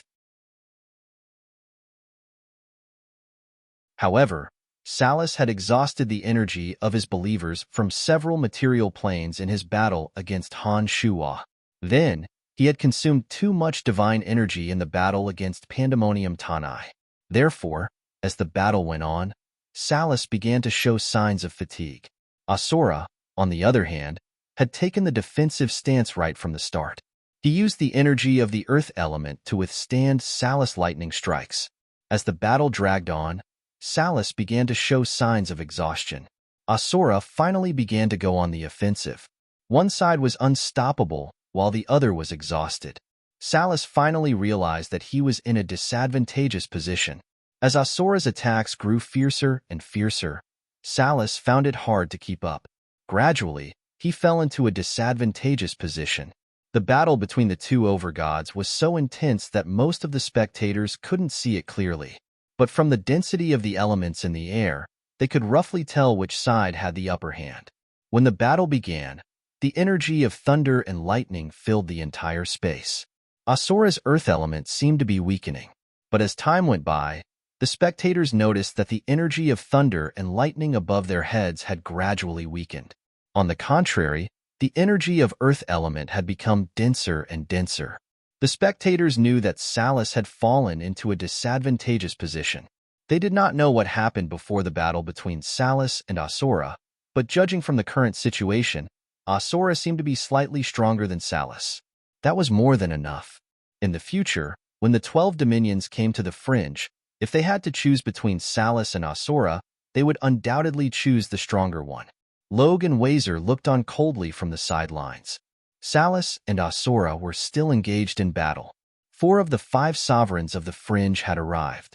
Only Tyre, who was rumored to be the strongest, had yet to arrive. The battle dragged on until late at night. Salus was starting to show signs of fatigue. It was getting harder and harder for him to withstand Asura's attacks. However, Salus was one of the 5 sovereigns of the Fringe, and one of the most hot-blooded of them all. Salus's eyes were bloodshot. It seemed that he would drag Asura to hell even if he had to die in the battle. Although Asura had gained the upper hand, he didn't feel proud at all. He knew that Salus was the kind of person who would fight to the death with anyone who provoked him. If Logue and Wasis weren't here, Asura might really fight Salus until one of them died. However, Asura knew that neither Logue nor Wasis were honorable characters. Once he and Salus fought to the end, it would be a battle to the death. At that time, even if he won, he would have to face the attacks of both Logue and Wasis. He would be in his weakest state. It would be hard to say if he could escape from Logue and Wasis. Even if he were lucky enough to escape, Logue and Wasis would attack the underground palace without hesitation after learning that he was injured. They would do everything in their power to destroy Asura's forces. That was not what Asura wanted. Therefore, even though Asura had gained the upper hand, he started to hesitate. He was even more worried than Salus. Salus, I don't think there's a need for us to fight anymore. Asura suddenly retreated. He looked at the panting Salus from afar and said with a bitter smile, Logue and Wasis have arrived. If we fight to the end, none of us will come out unscathed. Asura, how dare you hit me when I'm down? I will not let you off, roared Salus. Asura was stunned for a moment. He thought that Salus would risk his life to fight him. But let's call it a day. When I recover my divine energy, I will find you in the underground palace, shouted Salus to Asura after he shot a cold glance at Logue and Wasis who were watching the fight from afar. Although Salus was hot-tempered and impulsive, he knew that the situation was extremely unfavorable for him, especially when Logue and Wasis were still in peak condition. If he continued to fight Asura, he would be the one to suffer in the end, followed by Asura. Hey, why aren't you two fighting? Logue made a fuss and shouted, the fight isn't over. Salus, this isn't like you at all. Logue, what did you promise me? Salus was enraged. He glared at Logue and said, didn't we reach an agreement? Didn't you say that you would help me? Logue chuckled and nodded. That's right. I did say that I would help you. But what I promised was to help you deal with that outsider named Brian, not Asura. Haha, I've been friends with Asura for many years. My relationship with him is no less than yours. How could I do something so unbefitting of a friend? Asura put on a fake smile as he listened to Logue's nonsense. After Logue finished, Asura smilingly said, yeah, I think it's about time for it to end. By now, Salus had lost all his dignity and was no longer in the mood to stay and destroy the pandemonium. All he wanted to do was to leave this place as soon as possible. Asura, just you wait. I will definitely find you in the underground palace. Salus shot a cold glance at Asura before he waved his hand and shouted, all of you, return to the Empyrean Peak. The subordinates of Salus hung their heads dejectedly. They felt that the recent period of time had been nothing short of torture. They were thinking about how they should face others in the fringe in the future. So many of their men had died. Not to mention that Salus was clearly not as powerful as he used to be in the battle against Asura. It was obvious that Salus was not as powerful as he used to be. As subordinates of Salus, their benefits were directly affected. Now, they began to worry about whether they could still be respected in the Omphalos like before. I didn't say to leave. No one is allowed to leave. Suddenly, a shrill voice sounded from afar. A majestic figure suddenly appeared in the sky above the pandemonium. It's you. You have finally appeared. Salus, who was about to leave, was enraged. He glared at Han Shua with hatred in his eyes and looked as though he was about to pounce at Han Shua. None of you are allowed to leave either, shouted Han Shua coldly. 17 icy radiances whizzed out from his swords. Those who had gathered from all directions to see what was happening in the pandemonium were sliced in half by the 17 flying swords. Among the dead were 3 high gods. Those onlookers who were planning to ignore Han Shua and get as far away from the scene as possible. When they saw that Han Shua had the audacity to disregard the 5 sovereigns as soon as he arrived and slaughter a dozen or so experts in a single move, they were horrified. None of them dared to make another move. Standing proudly in the air above the pandemonium, Han Shua's eyes were glistening with icy radiances. He looked around and took in every single person and scenery around him. He heaved a sigh of relief when he saw that the pandemonium was not destroyed. Han Shua expanded his consciousness and gradually discovered the 5 elite zombies hiding underground. Han Shua felt a little more at ease. Logue, Wasis, you said that you would help me get rid of this outsider, roared Salus. Logue and Wasis were astonished. They looked at the young expert who had recently shown off his abilities in the fringe and sensed the evil and frenzied energy emanating from him. They looked hesitant.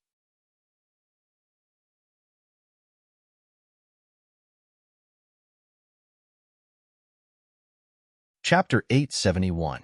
As soon as Han Shua appeared, he started killing people in front of everyone. He did not show any mercy.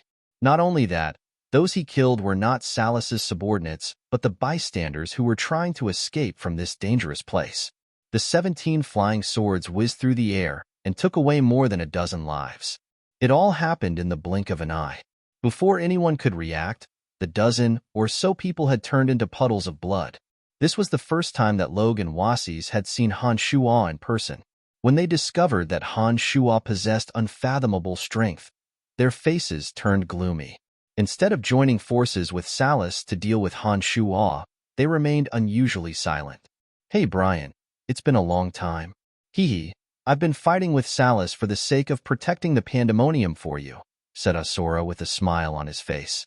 To him, the stronger Han Shuo was, the better. That way, Salas and the others would have more headaches. Han Shuo, who had been wearing a cold face all this while, finally ascertained that the pandemonium had not suffered too much damage. His consciousness had also sensed the life auras of the 5 elite zombies. Han Shuo finally put on a smile and said to Asura, "Thank you very much. I will remember this favor." You're welcome, you're welcome." Asura waved his hand repeatedly. Deep down, he was very happy. He thought that with his help today, no matter what kind of trouble Han Shuo was causing in the fringe, he would be able to reap the benefits. After Han Shuo's killing spree, no one dared to move recklessly. They were all looking at the troublemaker who had caused a huge commotion in the fringe. Logue and Wasis couldn't gauge Han Shuo's true strength. They couldn't decide if they should help Salas in the battle against Han Shuo. "Logue, Wasis, what is the meaning of this?" Seeing that Logue and Wazer were not saying anything, Sokka's cursed, "Motherf asterisk cur. I don't need you two to deal with him. All I need you two to do is to block his path and make sure he doesn't slip away. Can't you two be a little more decisive?" From Salas's point of view, as long as Roger and Wasis could stop Han Shuo from escaping again, he was confident that he could kill Han Shuo in front of everyone. Now that Han Shuo was dead, Asura would no longer have a reason to go against him. As long as he was given some time to recover his strength, he would be able to prove that he was still one of the sovereigns in the fringe. He would be able to summon the ferocious gods from the 12 dominions and wreak havoc in the fringe. "Sokkas, cut the crap, you bastard. I won't be leaving today. Hee, let's see if you can hold out until the end." Han Shuo suddenly threw his head back and laughed loudly. As soon as his laughter sounded, he turned into a rainbow and shot towards Salas. In an instant, Han Shuo seemed to have transformed into a demon god from hell. A terrifying, evil energy crazily spread in all directions with him as the center. This evil energy was filled with ruthlessness, bloodlust, cruelty, and coldness. It was as though it wanted to annihilate the entire heaven and earth. The faces of Logue, Wasis, and Asura changed at the same time. They looked at Han Shuo in astonishment, as though they couldn't believe that this was the same Han Shuo who had stirred up a storm in the fringe recently. All the gods in the vicinity were affected by this sinister energy. Some of the weaker mid-gods felt their hearts tremble, and they almost prostrated themselves before Han Shuo. They couldn't even muster up the urge to oppose Han Shuo. It was a feeling of invincibility. It was as though Han Shuo was the overlord of the world at this very moment and could easily vaporize any life form that dared to defy his orders. At this very moment, the leaders of the various forces who had come to spectate all had the same thought. Perhaps Sokkas will be defeated? Logue and Wasis were astonished. They looked at Salas in bewilderment. They couldn't understand how Salas managed to force Han Shuo to flee back at the Empyrean Peak. Judging from the terrifying aura that Han Shuo had just displayed, it was highly unlikely that Salas would emerge victorious even if he and Salas fought. What the hell is going on? Logue and Wasis shouted in their minds, but they couldn't get an answer. The one who was the happiest of them all was Asura. He suddenly realized that he had made the right bet this time. Although he didn't know why Han Shuo had suddenly become so terrifying, he knew that he and Han Shuo were friends, not enemies. In the future, as long as he and Han Shuo could work together in the fringe, they would not have to fear even the most powerful sovereign, Tyre. Of course, Salas found it the hardest to accept. When he sensed the terrifying evil energy emanating from Han Shuo, he realized that the current Han Shuo was completely different from the one he knew back at the Empyrean Peak. Back at the Empyrean Peak, although Salas didn't know anything about Han Shuo, he didn't sense any terrifying energy from Han Shuo that could threaten him. But this time, Salas knew that he might very well die. "Salas, who do you think will die here today?" asked Han Shuo as he laughed maniacally at the sky. He felt extremely carefree as he sensed the destructive energy in his body. He had just entered the Skybreak realm, and there were still many demonic arts and profound mysteries that he had yet to comprehend. Yet, with just his current strength, he was able to suppress Salus in terms of aura, striking fear into the hearts of everyone present. Facing Han Shuo's provocation, Salus's face was filled with uncertainty. He was no longer as reckless as before. He had become much more cautious. He's bluffing. He must be bluffing. If he really has such a powerful force, he wouldn't have run away from the Empyrean Peak. This can't be real, said Salus as he glared at Han Shuo hatefully. However, he didn't dare to attack Han Shuo. He kept telling himself in his mind to encourage himself. Hee, Salus, are you afraid? Said Han Shuo as he laughed maniacally. It doesn't matter. Since you don't dare to attack, I'll help you. As soon as he finished speaking, the 17 flying swords shot towards Salus. Each flying sword was like a spirit snake as they followed a dazzling and beautiful curve, surrounding Salus from 17 directions. The 17 flying swords transformed into 17 rays of light as they shot towards Salus. The rays of light strangely overlapped and gathered all the power into one. The Avicii God-slaying sword formation's deity-slaying slash was easily released. A huge ray of light carrying a world-destroying murderous aura firmly locked onto Salus and destroyed all the barriers that Salus had hastily formed. The power of thunder and lightning was scattered by the ray of light and couldn't be gathered together. Salus felt that his soul was firmly locked onto. No matter where he hid, it seemed that he couldn't escape from the huge ray of light. He knew that he couldn't retreat. If he did, it would only strengthen the momentum of the ray of light. In the end, he would suffer a crushing defeat and even be killed. After gathering all the power, the souls of the believers in Salus's hands once again offered up all the power in the remaining realms. One by one, the believers who worshipped Salus as the only god bled from their 7 orifices and died one after another. At this moment, those realms were plunged into an abyss of misery and suffering. They became planets of death without a trace of life. The power of the souls of those believers crossed the realms and all gathered on Salus's body, forming the most powerful power of thunder and lightning above his head. At the most critical moment, it blocked the bombardment of Han Shuo's world-destroying ray of light. As if the end of the world, an incomparably loud rumble resounded. Amidst the dazzling ray of light, the earth was torn apart. 2 hills were razed to the ground. Rubble flew into the air and turned into dust. Apart from Log, Wasis, and Asura who possessed the strength of an overlord, no one knew what happened between Han Shuo and Salus. Amidst the dazzling light and deafening sound, they lost all sight and hearing. They could only sense their surroundings through their souls.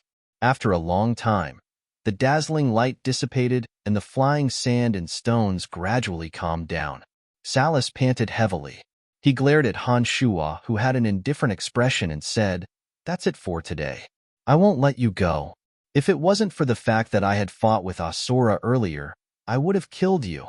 Before Han Shuo could say anything, Salus transformed into a rainbow and disappeared without a trace, leaving behind even his followers. Han Shuo did not pursue him because he knew that it would be very difficult to pursue an overgod expert, especially when Log and Wasis were present. Furthermore, the 5 elite zombies, Rose, and the others had just emerged from the Pandemonium. He did not know what would happen to Pandemonium if he left now. After the spectators adjusted to their surroundings, they still did not understand what had happened.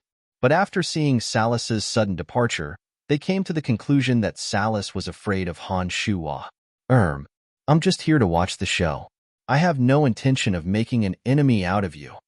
Log stared blankly for a moment before he forced a smile and said those words to Han Shuo.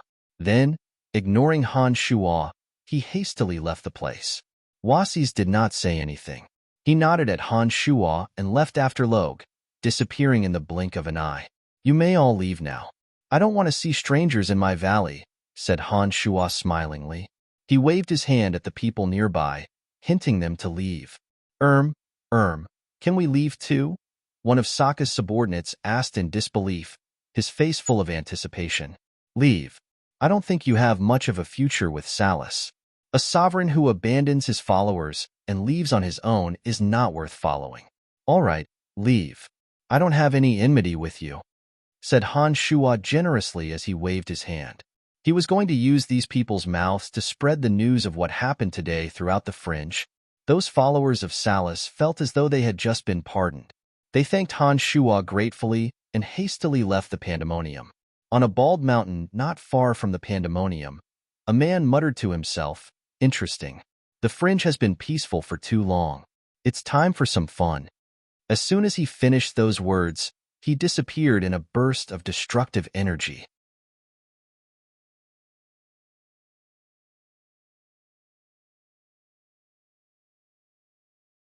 Chapter 872.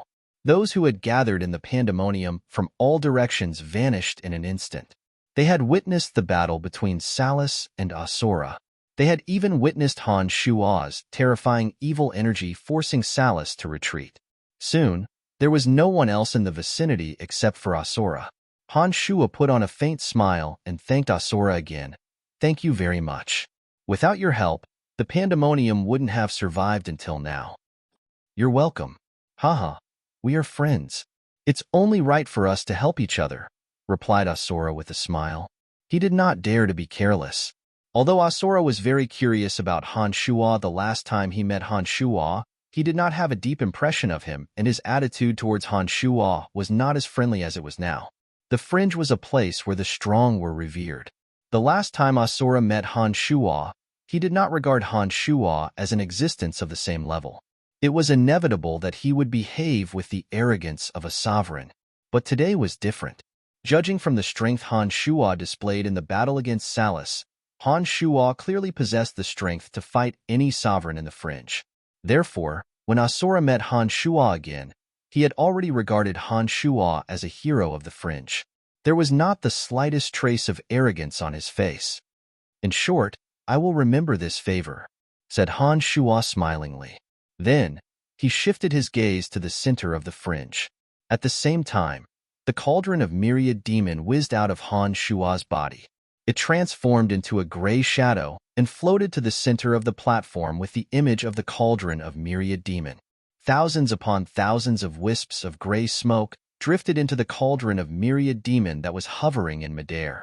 The souls of those who died in the fringe were pulled into the center of the formation and collected, awaiting the arrival of the cauldron of myriad demon. Asura immediately sensed the flow of bizarre energy. He looked at the little cauldron of myriad demon in amazement and wondered what kind of miraculous functions and energy this divine weapon possessed. In Asura's eyes, every part of Han Shuo was shrouded in mystery. He had yet to figure out what kind of energy Han Shuo cultivated and how he was able to force Salus to flee. To Asura, Han Shuo was unfathomable. He wanted to know as much about Han Shuo as he did in Han Shuo. Strands of his divine soul flowed into the cauldron of myriad demon. With a calm face, he spoke to Asura in a relaxed manner. "Do you think Salus will be able to establish itself in the fringe?" Asura stared blankly for a moment before he chuckled and said, "Unless Salus can prove that he is stronger than you and me, his reputation in the fringe will take a nosedive. Most importantly, he left his followers and left on his own. I don't think there will be many who will be willing to serve a master like him in the future." Han Shuo laughed heartily and said, "It won't be that easy for Salus to recover his strength. I'm starting to wonder if he dares to come to me again." Even if Salus did not fight Asura, Han Shuo was confident that he could defeat Asura. Han Shuo believed that Salus himself was well aware of this. Therefore, Han Shuo did not believe that Salus would be so reckless as to throw his life away. It will be difficult for Salus to survive in the fringe. "Brian, the Omphalos has always been managed by the 5 sovereigns. Now that Salus has lost his power, are you interested in taking over?" asked Asura smilingly. As the center of the fringe, the Omphalos was a very special place. Due to the existence of the 5 sovereigns, The Omphalos had always maintained a transcendent status. No one would dare to cause trouble in the Omphalos. The Omphalos was also a trading hub for the sovereigns. It was obvious that Asura intended for Han Shuo to replace Salus and take over a portion of the Omphalos. Of course, Han Shuo would never let go of such a precious land. He put on a mischievous smile and said, "I will be visiting the Omphalos soon. I would like to see who dares to collect my taxes. Well then, I'll be taking my leave." Asura couldn't help but feel a little more concerned after hearing those words. Since he had achieved his goal, he still had to deal with some matters regarding Salus. "Yes, thank you, Asura. I will remember your kindness," promised Han Shuo before he smilingly watched Asura leave. After Asura's figure disappeared, Han Shuo put on an enigmatic smile and mumbled to himself, "Asura, oh Asura, you are truly considerate this time." A few minutes after Asura left, the 5 elite zombies, Rose, Romont, Zovik, and the others walked out of the underground palace. They were overjoyed to see that the pandemonium did not suffer too much damage. "Father, you are finally here." Han Jin heaved a sigh of relief and said, "If you had come any later, the pandemonium might have been destroyed by those bastards. We have spent too much manpower and resources to build up the pandemonium. I don't want to see our homeland being razed to the ground." "Where's Salus, father? What happened to Salus?" Han Hua asked as soon as he emerged from the underground palace. He was more concerned about Salus, who forced them to flee the pandemonium. "He ran away. I believe that even if he had fully recovered his strength, he would have to reconsider whether or not he can fight us," said Han Shuo calmly. He looked at the crowd smilingly and guaranteed, "From today onwards, you will not have to fear anyone in the fringe." The 5 elite zombies, Rose, and the others could sense the difference in Han Shuo even if Han Shuo didn't say it. They could only sense that the current Han Shuo was as oppressive as a mountain and as unfathomable as the ocean. They dared not think of making an enemy out of him. The 5 elite zombies, Rose, and the others did not know what had happened to Han Shuo, but they knew that Han Shuo must have made some kind of breakthrough and become even more terrifying than before. Han Shuo wasn't a person who would speak without thinking. The fact that he dared to say that they did not have to fear anyone in the fringe was enough to prove that he was no longer afraid of the 5 sovereigns. "Father, are you saying that you now have enough strength to deal with the 5 sovereigns?" Han Mu was overjoyed. He knew what this meant, and he could hardly contain his excitement. Han Shuo nodded smilingly and replied, "That's right. That's great." Han Hua laughed maniacally and shouted, "In that case, we can do whatever we want in the Omphalos. We don't have to worry about taxes anymore. Those sovereigns sure are greedy. They have to pay 100 black crystal coins to stay in the Omphalos for a day. How many black crystal coins can the Omphalos earn in a day?" "All right, let's not talk about this anymore," Han Shuo asked. "Where are Gorin and his followers?" "Don't worry, father. Gorin and the others are fine. They are staying underground." "Well, because Salus is here, I was worried that Salus will destroy the pandemonium and everything he and his followers have. That's why I brought them underground. I believe that they will come out of the pandemonium soon." Han Tu explained, "That's great." Han Shuo looked around and said, "The pandemonium has more or less sustained some damage. All right, the 5 of you will work with me. We will restore the pandemonium to its original state." After a short pause, Han Shuo grinned and said, "Perhaps I can add some more power to Tanai Pandemonium. Hee, even if one of the 5 sovereigns comes to destroy the pandemonium one day, they will have to shed a layer of skin first." Back when the pandemonium was being constructed, Han Shuo had yet to enter the Skybreak realm. Therefore, his physical strength and understanding of demonic formations were not as strong as they were now. Now that he had reached the new realm, he had gained even greater power and a deeper understanding of demonic formations. Therefore, the pandemonium was no longer the same as before. "That's great," the 5 elite zombies exclaimed. They knew that Han Shuo was confident in his ability to make such a bold claim. Han Shuo and his father then spent all their energy on the pandemonium. They patiently made the pandemonium more and more terrifying. What? Han Hao, the little skull, was standing next to a cold lake in a valley. He was looking at a wind spurt who had come from the pandemonium. Salus has been defeated. That outsider Brian has defeated Salus. Everyone has left the pandemonium. The unlucky wind spurt had a terrified look on his face as he looked at the group of ferocious fiends rushing towards the pandemonium. When Han Hao sensed the anomaly in the pandemonium, he put down everything he was doing and rushed to the pandemonium. He had only made it a third of the way to the pandemonium when he ran into this wind spurt who was spreading news about the pandemonium. "I won't kill you if you tell me everything." Han Hao was overjoyed to hear that Han Shuo had defeated Salus. He knew that his father had finally made a breakthrough, and he was more excited than ever. Salus came to the pandemonium looking for trouble. First, he suffered great losses. Then, he encountered Asura. After fighting for a few days, the Windspurt knew what kind of people he was facing. He hastily recounted everything he knew. Han Hao patiently listened until the Windspurt finished. He nodded and instructed his subordinates, "Let him go. Chief, this fella cultivates in the energy of darkness. Can I?" One of the god hunters looked at the Windspurt greedily and begged Han Hao, "Spare me, my lord. Please spare me. I have told you everything. You promised to let me go." The wind spirit knelt in front of Han Hao in fear and cried with snot and tears running down his face. Han Hao waved his hand and said, "You may leave."